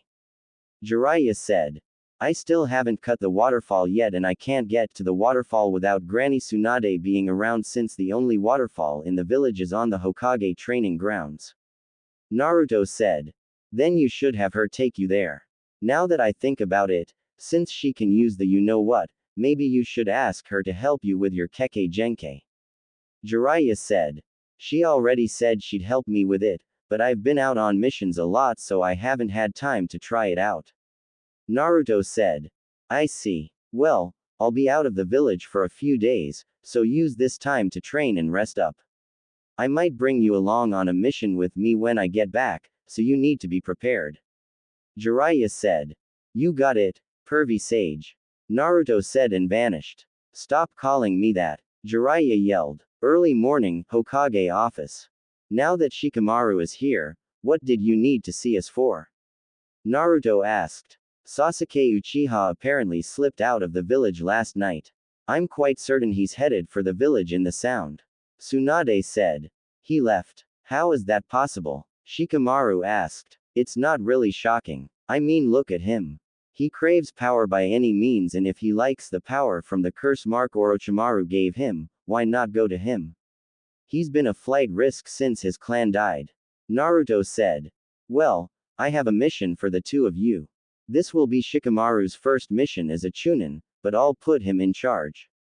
Naruto, I know you've been on quite a few missions as a Chunin, but you already have more experience leading a team and I want to test him out. Your mission is to find Sasuke Uchiha and bring him back to the village before he crosses the border. Assemble the best team you can and head out immediately. This is an A-rank mission. I would usually send a squad of Jonin, but we lack village security still and most Jonin are out on a mission. Dismissed. Tsunade said. Outside. Who will our teammates be? Shikamaru asked. You're the captain. You decide. Naruto said. We need a tracker so Kiba and Akamaru are in. We'll need power, so I can grab Choji. You pretty much have all the other areas covered, but I have a feeling you'll be the one fighting Sasuke and we don't know how many or how powerful his traveling companions are. Shikamaru said. So you figured it out as well. Naruto said. Yeah. From what I can remember from the Chunin exams, the Sound Village was new and that means nobody knows where it's located. The only way he could get there is if he has somebody helping him get there. Shikamaru said. Good. I'm gonna go get 2 more people to help on this mission and I'll meet you at the gate in 5 minutes. Naruto said and vanished. Hyuga compound. Again. Hiashi Hyuga said as he was watching Hinata and Neji spar. Lord Hiashi, Naruto Uzumaki is here to see you. He says it is an emergency. A Hyuga servant said. Neji, Hinata, that is enough for today. Hiashi said. Yes, sir. They said and bowed as Naruto entered the dojo. What brings you here, Naruto? I was unaware of any meetings today. Hiashi said. Sorry for showing up interrupted, but I need Neji and Hinata for an important mission. Naruto said. What rank is the mission? Neji asked. A-ranked. Naruto said. What happened? Hiashi asked. Sasuke escaped the village and is heading towards Orochimaru. We're behind a few hours, but with 2 Byakugan users on our team, we should be able to handle this mission and whatever it throws at us. The team is me, Shikamaru, Choji, Kiba and Akamaru, Hinata and Neji. Naruto said. Very well. Hiashi said and nodded to them. When do we leave? Neji asked. Now. Naruto said and vanished. Main gates. Everybody understands the mission, right? Shikamaru asked. Find Sasuke and take out anyone who tried to stop us. Kiba said. That's right. Now, let's move out. Naruto said. Naruto, I'm supposed to be the leader, remember? Shikamaru asked. What's up with you acting like the boss, Naruto? Taking orders from somebody as lazy and unmotivated as Shikamaru doesn't sit well with me either, but still. Kiba said. None of you get to decide who's the leader. Shikamaru is the only one of us who is a Chunin. That means the elders of the village clearly believe he's got what it takes to be the leader. Choji said. I was promoted by the feudal lord himself and I've already been on missions as a leader. Now, we need to hurry up and move. Naruto said. We need a plan just in case they try to ambush us. Neji said. That's why I brought you and Hinata along. Your Byakugan along with hers and Kiba and Akamaru's nose tracking ability should give us time to prepare for an ambush. Naruto said. This is the formation. Kiba will be in the front since he's tracking Sasuke's scent. Choji and I will be on the left and right sides. Naruto, you'll bring up the rear while Neji and Hinata are in the middle with their Byakugan active keeping an eye of any kind of ambush. Move out. Shikamaru said and they were about to leave when Sakura came running up to them. Wait, Naruto, Please bring Sasuke back home. I tried to stop him last night, but it wasn't enough. Sakura said. That is the mission, so I already have to do that. Naruto said. Let's go. Shikamaru said as they left. Few hours later. As the retrieval team were on their way to grab Sasuke, they were unaware that the group Sasuke was with had to stop to prep him for something, so they were surprised when they caught up to them quicker than they thought. Eventually they had to split off and fight the enemy as there were 4 of them. Choji broke off to fight a guy named Jirobu, who seemed to be the powerhouse of the group. Kiba and Akamaru stopped to fight Sakin. Neji and Hinata broke off to fight somebody named Kitamaru, who was basically a human spider fighting at long range, giving him the advantage. Now, Naruto and Shikamaru were standing face to face with the final member holding the barrel containing Sasuke. So, your friends introduced themselves. What's your name? Naruto asked. Why the should I tell you? The girl asked. It's common courtesy. I'd like to know the name of the opponent I'm going to defeat. Naruto said. Please. You don't stand a chance against me, but I'll humor your. The name is Tayuya. Tayuya said. Tayuya is a fair-skinned girl with a slender build. She has brown eyes that are accentuated by her eyelashes extending into the corners of her eyes. Tayuya's most distinctive feature in Naruto's opinion was her long, untamed, red hair that fell past her shoulders with long parted bangs framing either side of her face and one between her eyes. Nice to meet you, I guess. Now, I'd hate to hit such a pretty girl like yourself, so would you kindly hand over that giant barrel and let us leave? Naruto asked. F you. I'm not handing over shit. You Konoha treeers aren't getting a damn thing from me.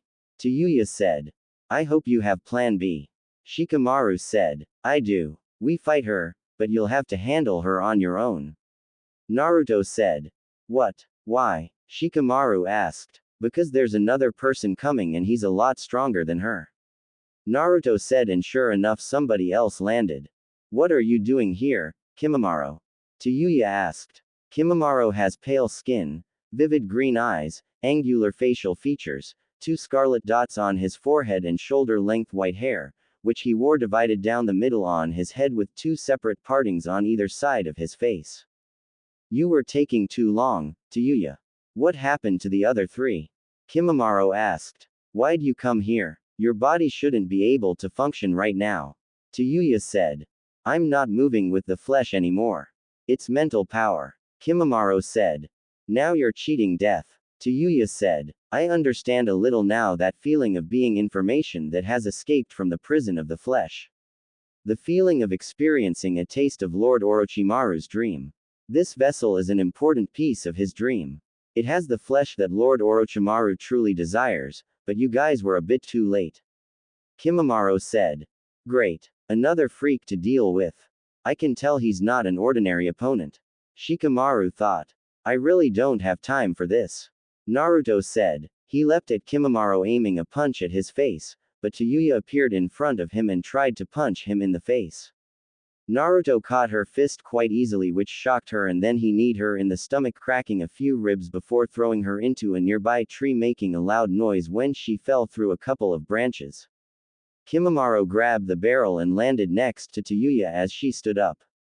The only reason I won't kill you right now is because you have a mission to complete, and my mission is to deliver that to Lord Orochimaru. Kimimaro said. Didn't you say it was too late for that? Tayuya asked. I told you that's the body Lord Orochimaru truly desires. Kimimaro said. The next vessel, huh? Tayuya asked. Exactly, and this is the only thing I can do at the present time. I leave those 2 pieces of garbage to you. Kimimaro said and left with the barrel. Damn it. People just love to make my missions harder than they need to be. Naruto said. Come on already, Tayuya said. Go ahead. I can handle her. Shikamaru said, and Naruto nodded, then vanished. He's fast. Tayuya thought and looked around for him. Don't worry. It's just the 2 of us now. Shikamaru said. You seem pretty confident that you can beat me. Don't need your boyfriend to fight your battles for you. After I'm done with you, I'll be going after him next. Tayuya said. You won't stand a chance against him. He didn't even try when he blocked your punch and kicked you away. I could tell you put quite the amount of power in that punch. Shikamaru said. What's his name? Tayuya asked. Naruto. Shikamaru said. He's right. Orochimaru told us about him and to be careful. He was able to knock Kabuto out once and then nearly killed him. Tayuya thought. I'll be sure to leave his body next yours. Tayuya said and pulled out a flute.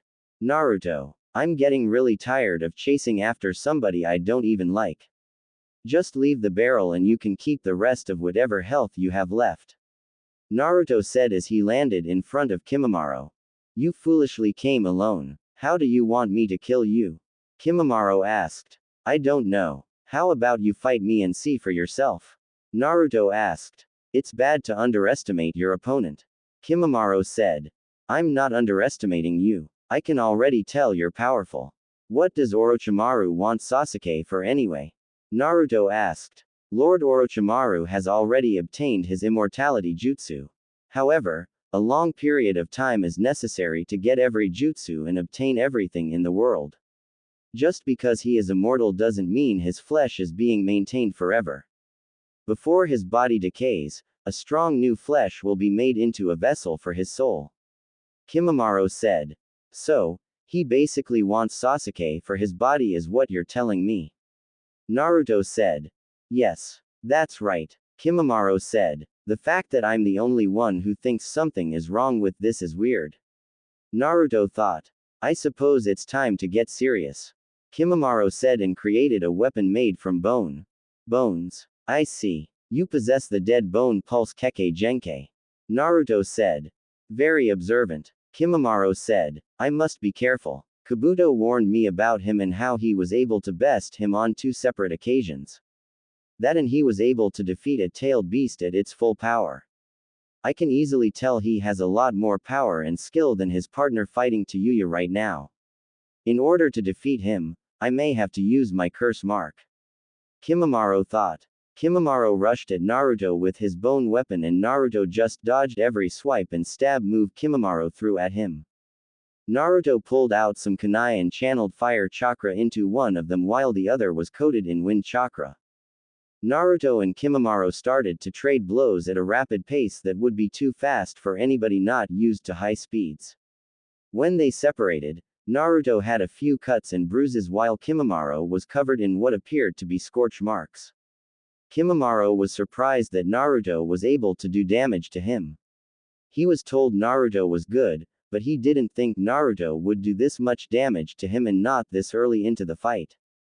Your body twitched. Naruto said. What was that? Kimimaro asked. You twitched. That means you're nervous. You have a good poker face, but growing up on the streets like I did causes you to learn how to read people's body movements. You're nervous because you weren't expecting me to be as good as I am. You aren't properly prepared for this fight. Given your clan's history, you fight until you can't fight anymore.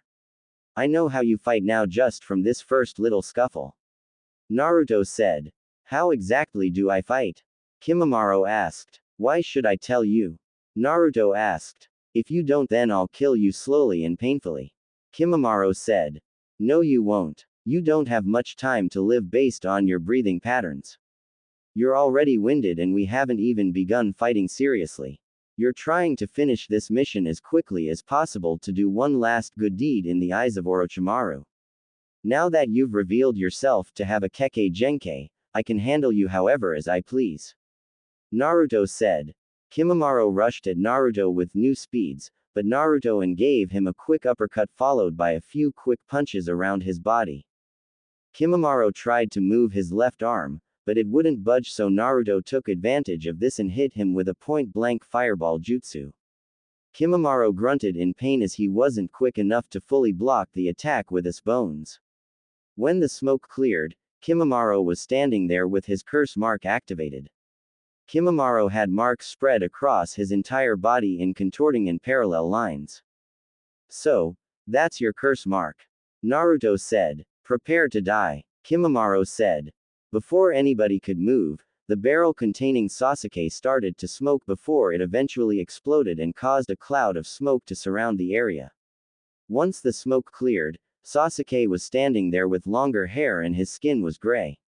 Soon after Naruto saw him, Sasuke's hair shrunk back down to normal and his skin started to clear up. Naruto figured it was something to do with the curse mark and Kimimaro retracted his own curse mark. Are you going to make this more difficult by running away? Naruto asked and then Sasuke started to laugh like a maniac before he jumped away. Of course you are. Naruto said. It seems my mission will be over faster than I thought. Kimimaro said, as he appeared next to Naruto and then he was kicked away. Who are you? Kimimaro asked. Konoha's rejuvenated handsome devil, Rock Lee. Lee said. What about your body, bushy brow? Naruto asked. Do not worry about me, Naruto. Go get Sasuke. Lee said. You sure? Naruto asked. Please leave this to me. I can take care of things here. Rock Lee said. This one's strong as well. Good. Kimimaro thought. Alright. This guy uses his bones to attack. When you're done, go back to the village and get checked out. Naruto said and vanished. Naruto. As he was running through the forest and hopping through the trees, Naruto felt Sasuke get closer to a specific area in the land of fire and found it ironic that he'd have to fight him there. He wasn't far behind Sasuke, but he decided to take his time and recover a bit from his fight with Kimimaro. They didn't fight much, but they both got some good hits in on each other. He finally caught up to Sasuke after another 10 minutes of running through the forest and they stopped at the Valley of End. Yo, Naruto said. Well, look who decided to show up. The hopeless little loser. Sasuke said. The same hopeless little loser that kicked your when you challenged him. Drop the attitude and get your back to the leaf. Today was supposed to be the start of my 2 weeks vacation. Naruto said. I'm done playing ninja with you children in the Leaf Village. Sasuke said. Children, do you realize we're all the same age? Naruto asked. Compared to me and my power you're all children. I'm going to Orochimaru now and I'm not coming back to that joke of a village. Sasuke said. It's like you're intentionally forgetting the rooftop fight. Naruto said. That was a fluke. I'm glad you came here actually. Now we can settle things once and for all between us. It's time to put you in your place. Sasuke said. Sasuke created his Chidori right from the start and ran at Naruto with his full speed. Naruto stood there patiently waiting for him and then at the moment he created a Rasengan then slammed it into Sasuke's Chidori. Both of them were sent flying backwards, but Naruto landed quite easily and stood on the water while Sasuke barely managed to correct himself in the air. Sasuke let a smirk cross his face and then his curse mark activated and marks spread across his body. You know what they say, Naruto. Top-class shinobi should be able to read each other's hearts simply by an exchange of fists. Even without saying anything. You've always been naive. Don't let this newfound strength stir you from reality that I'll always be better than you. Sasuke said and went through hand signs. Fire style. Phoenix flower jutsu. Sasuke spit multiple small fireballs at Naruto who didn't even look worried since he could easily counter the jutsu. He decided to humor Sasuke and jumped into the air since he knew that's what Sasuke wanted. Naruto smirked when Sasuke appeared in front of him and threw a punch, but it was caught by Naruto. Sasuke didn't have time to recover because he was kicked in the back of the head by a shadow clone of Naruto that he didn't even notice was made. Naruto used the water dragon jutsu on Sasuke and he was sent crashing into the wall of the valley. Naruto threw kunai at Sasuke coated in wind chakra and they each stuck through his clothes pinning him to the wall. Naruto appeared in front of Sasuke and just started raining down punches on him with no remorse. The punches were so fast that it forced Sasuke's Sharingan to mature and gain 3 tomo in each eye. Naruto activated his Hishigan just in case Sasuke tried to use a genjutsu on him. The punches kept coming and Sasuke was nearly out of it until his curse mark activated again. The amount of chakra released from the curse mark was enough to send Naruto flying back and help get Sasuke out of the wall. The smoke cleared and Sasuke was completely different from a few seconds ago. When Sasuke activated the second level of the curse seal, his skin turned dark gray and his hair grew then turned dark blue. His eyes also turned dark gray, but his Sharingan remained active. Additionally, he grew webbed claw-shaped wings from his back which he could use to fly and glide, and a dark, star-shaped mark appeared across the bridge of his nose. That's new, Naruto said. Sasuke appeared in front of Naruto, who managed to catch his punch with ease, and that confused Sasuke since he was more powerful than Naruto at this moment, or so he thought. Naruto and Sasuke started to trade punches and kicks around the valley, and thanks to Sasuke's newly matured Sharingan he was able to counter some of Naruto's moves and got some good attacks in. When Naruto and Sasuke separated, Naruto got into a stance that Sasuke was familiar with and braced himself for the onslaught that was about to come. 7 Heavenly Breaths. First activation. Second activation. Third activation. After Naruto activated his first 3 steps of the 7 Heavenly Breaths, he vanished from Sasuke's eyesight and he was barely able to out of the way from the kick aimed at his head. Naruto didn't give him time to recover as he hit him with a powerful great breakthrough that sent Sasuke crashing into the wall and made him cough up blood. The jutsu was enhanced because Naruto released his third activation, so the air he had in his lungs was used to boost the power of the jutsu. Sasuke pulled himself from the wall and moved out of the way as Naruto came crashing down at him. Sasuke tried to use a genjutsu on Naruto, but Naruto wasn't making eye contact with him and it failed.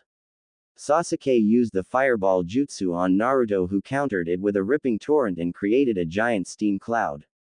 Sasuke was at a disadvantage since he couldn't see and wasn't a sensor. His Sharingan couldn't track Naruto's chakra signature because the steam cloud was filled with chakra. Sasuke tried to fly out of the steam cloud, but his foot was grabbed and he was slammed down to the ground.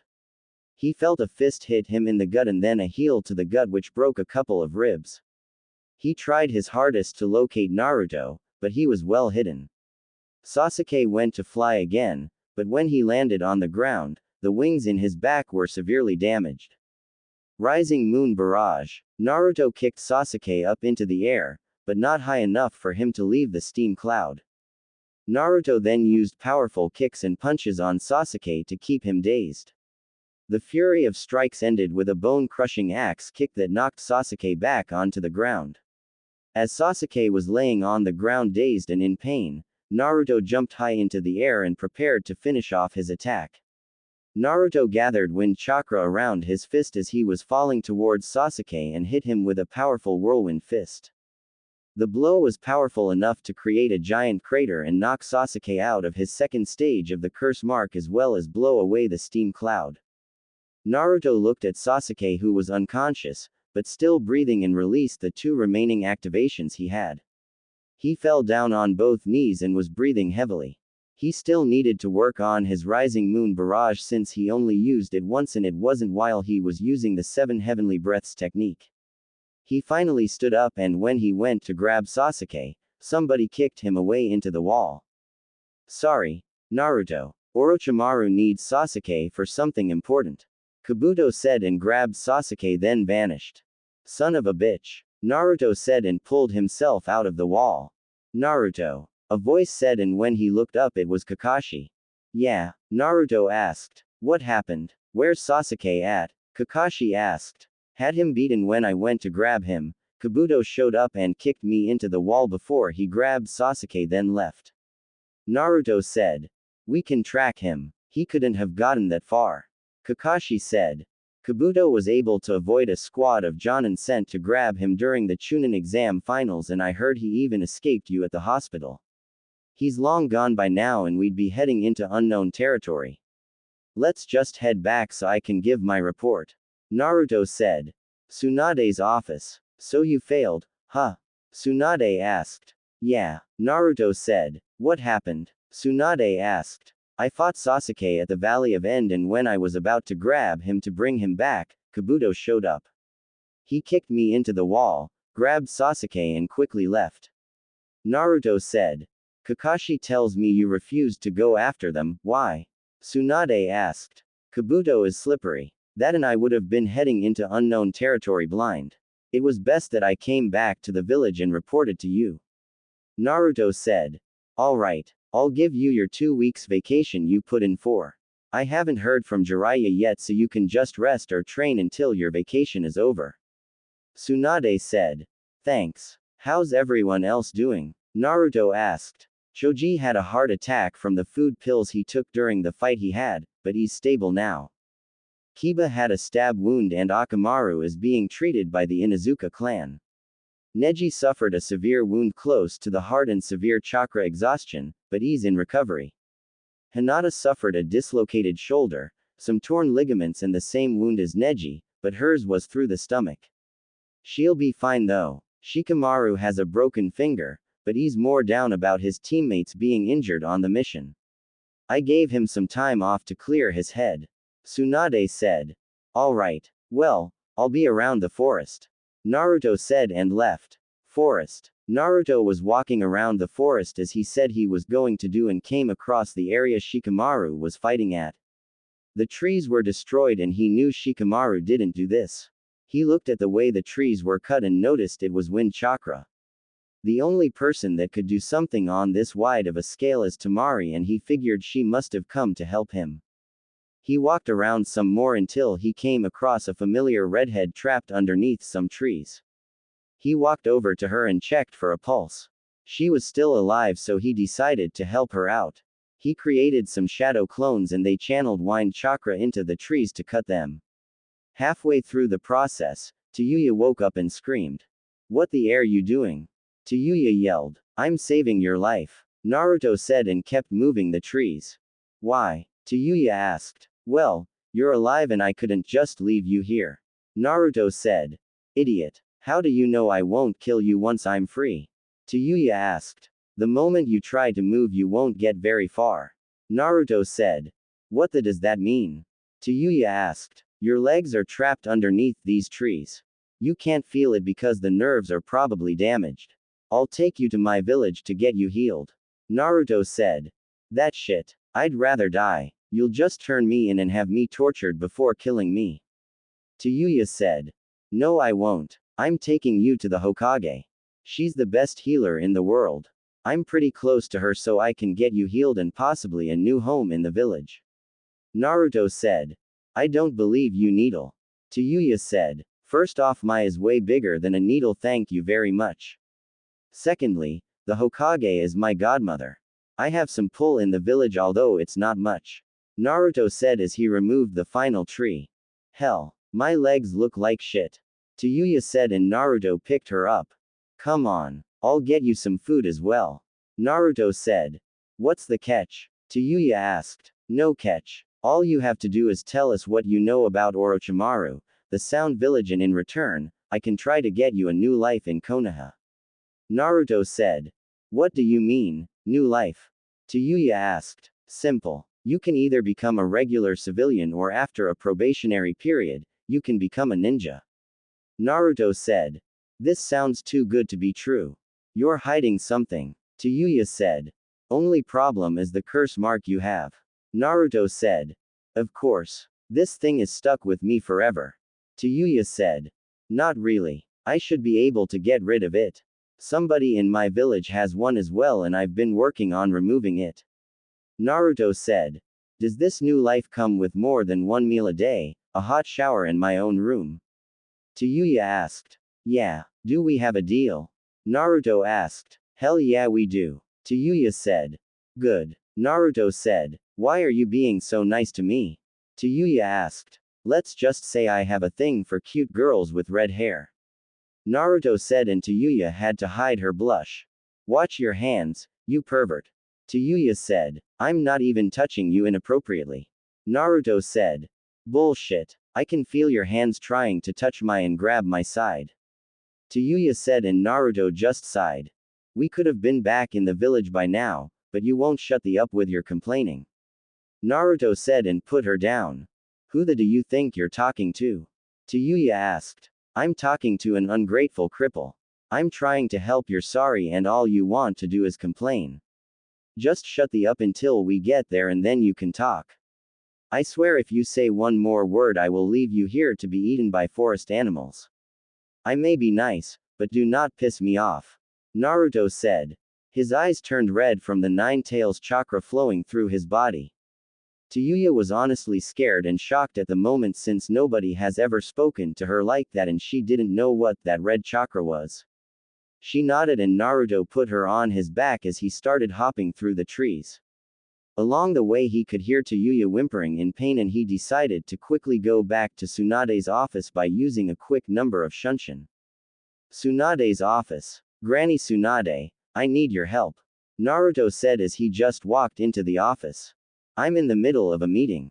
Tsunade said. This is important. Naruto said as he placed Tayuya on the couch. Who's the girl? Koharu asked. Yes. I don't think I've seen her around the village before. Homura said. This is Tayuya and she was part of the group that was sent to retrieve Sasuke for Orochimaru. Naruto said. So you brought us a prisoner? Koharu asked. Not exactly. Naruto said and Tsunade felt a headache coming. Naruto, what did you do? Tsunade asked. I kind of told her that if she gives us information, you'd heal her legs and I'll remove the curse mark.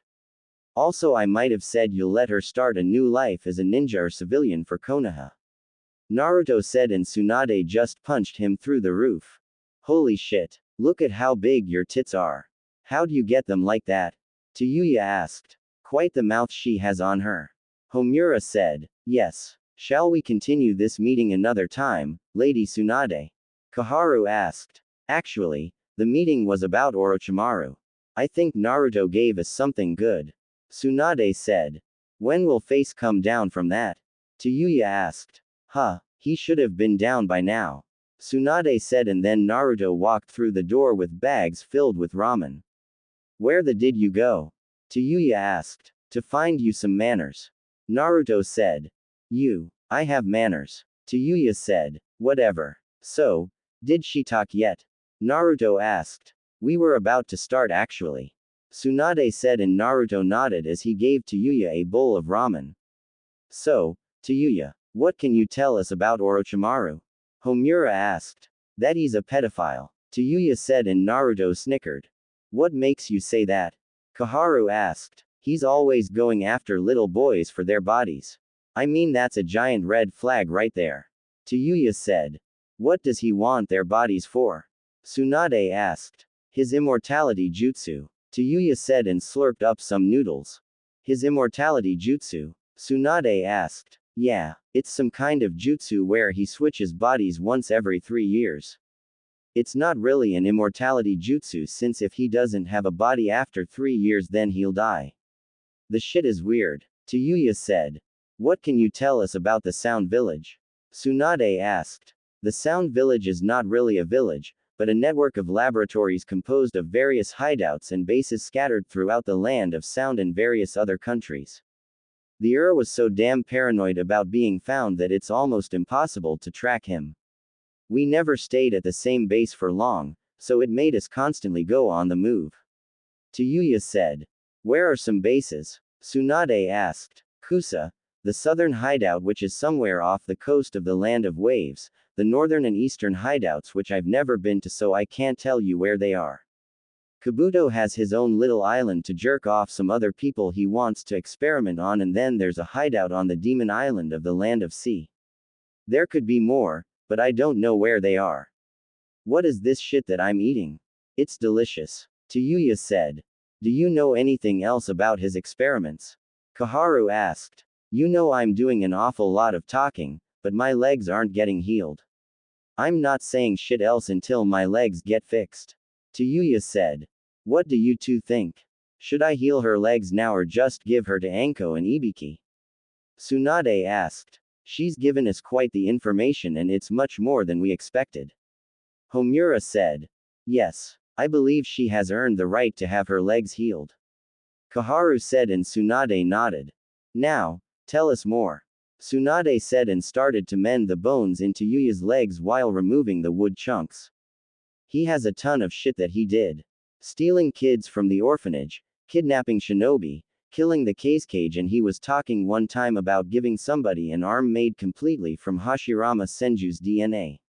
I don't know who would want a dead person's DNA, but whoever it is must be one sicker. Tayuya said. Does he have any bases in the Land of Fire? Tsunade asked. I thought he did, but Kabuto said it was destroyed by the third Hokage. Actually, that older should have told you about a base of his. Tayuya said, and Tsunade finished her legs.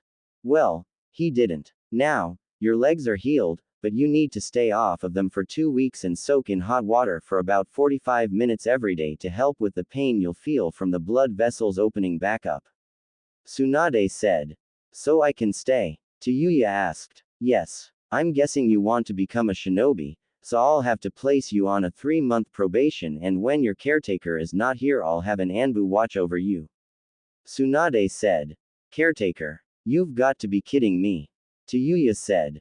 I'm not. Naruto will be the one taking care of you. Tsunade said. What? I'm not spending my 2 weeks vacation taking care of her. Naruto said. Think of it as a paid vacation then. I'll stop by twice a week to check on you and make sure everything is done with. Tsunade said. What about this curse mark? Tayuya asked. Give me a few more days and I'll have the removal process ready. Naruto said. You better not be lying to me or I'll cut your off and shove it up your. Tayuya said. You know, if you stop cursing so much I'm sure your mouth could be used for something better. Naruto said and walked out, leaving a stunned Tayuya with a huge blush on her face. What the did you just say to me? Get back here so I can kill you. You limp needle blonde-haired Tayuya yelled. It's like Kushina and Minato all over again. Kaharu said as she was listening to Tayuya rant. Indeed. The only difference is I don't think Minato would have the guts to say something like that to Kushina. Homura said. I give it a few weeks before they realize they like each other. Tsunade said. I don't know. Is it wise for them to fall in love? Their tempers can clash and I know Naruto has mellowed out, but his temper is still there. Homura said. They'll be fine. Tayuya. Tsunade said. What? Tayuya yelled. I'm taking you to Naruto's apartment. I have a key to get in and you can wait for him to get back. Tsunade said. Where'd he go? Tayuya asked. Either to train or find his sensei that's most likely hiding somewhere in the village. Tsunade said and Tayuya nodded. So, how'd you get your tits to look like that? Tayuya asked as Tsunade placed her in a wheelchair. Why, are you trying to impress somebody? Tsunade asked and smirked when Tayuya blushed. No, who the would I have to impress? I just want my tits to look like that. Tayuya said. I'll tell you the secret along the way to Naruto's apartment. Tsunade said. Naruto. Naruto was walking through the village looking for Jiraiya since he knew he was in the village somewhere. He felt Jiraiya's chakra in the village, but he couldn't pinpoint exactly where he was. He suddenly remembered who he's looking for and vanished. He arrived at the hot springs and sure enough Jiraiya was up in a tree with a telescope and blood coming from his nose. Pervy sage, don't you ever get tired of peeping on women knowing they'll find you and beat you? Naruto asked. Nope. So, what brings you here? Jiraiya asked. I don't know if you've heard, but Sasuke left the village. Naruto said. Did you stop him? Jiraiya asked. Yeah, but then Kabuto showed and took Sasuke as soon as I was about to grab him. Naruto said. What are your thoughts on it? Jiraiya asked. Sasuke made his own decision. He's a rogue ninja and depending on what he's listed as in the bingo book is how I'll treat him if we ever cross paths again. I'm not going to chase after him like some lost puppy. I've got bigger things to worry about like the Akatsuki. Naruto said. That's right. Now, in a few months I'm going to be taking you away from the village. Jiraiya said.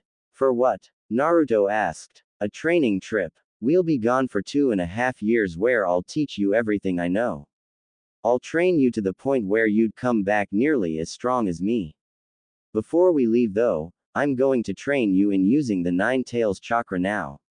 I won't make it your go-to, just something you have in your back pocket as a last resort. Jiraiya said. When do we start training?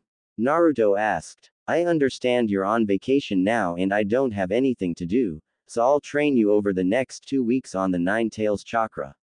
What that means is I'll have you channel as much chakra you possibly can and then we'll spar while you're using the Nine Tails chakra. Jiraiya said. Alright, I'm heading home then. Naruto said. See ya, I've got to get back to my research. Jiraiya said, and Naruto sighed. Of course. There's a pervert in the tree peeping on the women's bathhouse. Naruto yelled and vanished. Damn it, kid. Jiraiya said. Naruto's apartment. Why are you in my apartment? Naruto asked. The big tit cage told me I'll be staying here. This place isn't half bad from the looks of the outside. I've got my own room, fresh food and hot water. Now, make me something to eat. Tayuya said. No, I need to take a shower first and you also need to wash up. You smell like you haven't bathed in a while. Naruto said. I haven't. The baths in the Sound Village barely worked and everyone had to share. I'd rather stink than share a shower with a bunch of creeps trying to cop a feel on me. Tayuya said. If it was that bad, then why'd you stay? Naruto asked. I had nowhere to go. He gave me shelter after he found me living on the streets. In a way I felt like I owed him my life. I did try to leave before, but he branded me with the curse mark so I was stuck there. This is like a luxury to me and I know I come off as a tough bitch, but that's all I know. It's how I had to grow up and protect myself in Sound. I really do appreciate what you did for me, but I'm not sure how I'm supposed to express it. Tayuya said and didn't know she was crying, so she froze when Naruto gave her a hug. You can stay here as long as you want. Sorry about insulting you earlier. I also grew up on the streets for 2 years, so I know how you feel. Naruto said and Tayuya nodded as she hugged him tighter. You tell anybody that I was emotional and I'll chop your off. Tayuya said and they broke the hug. It's our little secret. Naruto said and wiped her tears away. I should kick your. You got me all emotional and shit. Tayuya said and chuckled. Like I said, it's our little secret. Now, I'll let you use the bathroom first so I can get dinner started. I'll have Shizune come over tomorrow so she can get your measurements for clothes. Naruto said. He walked away and left Tayuya alone on the couch. She was grateful for Naruto saving her life and she owed him, but she didn't know how to repay him. She's a tough chick, but he's already managed to make her cry and it wasn't on purpose. Then there's the food. She didn't eat much in the Sound Village, so far the food she's had was great. Maybe her living here would be better than she thought and maybe meeting Naruto was the best thing for her. She had to admit, he wasn't bad looking and she'd go as far as to say that he's the cutest boy she's ever seen. The way his eyes look and the way he smiles at her just makes her feel special. Oh, Tayuya said. She's starting to fall for Naruto Uzumaki and she's falling for him hard.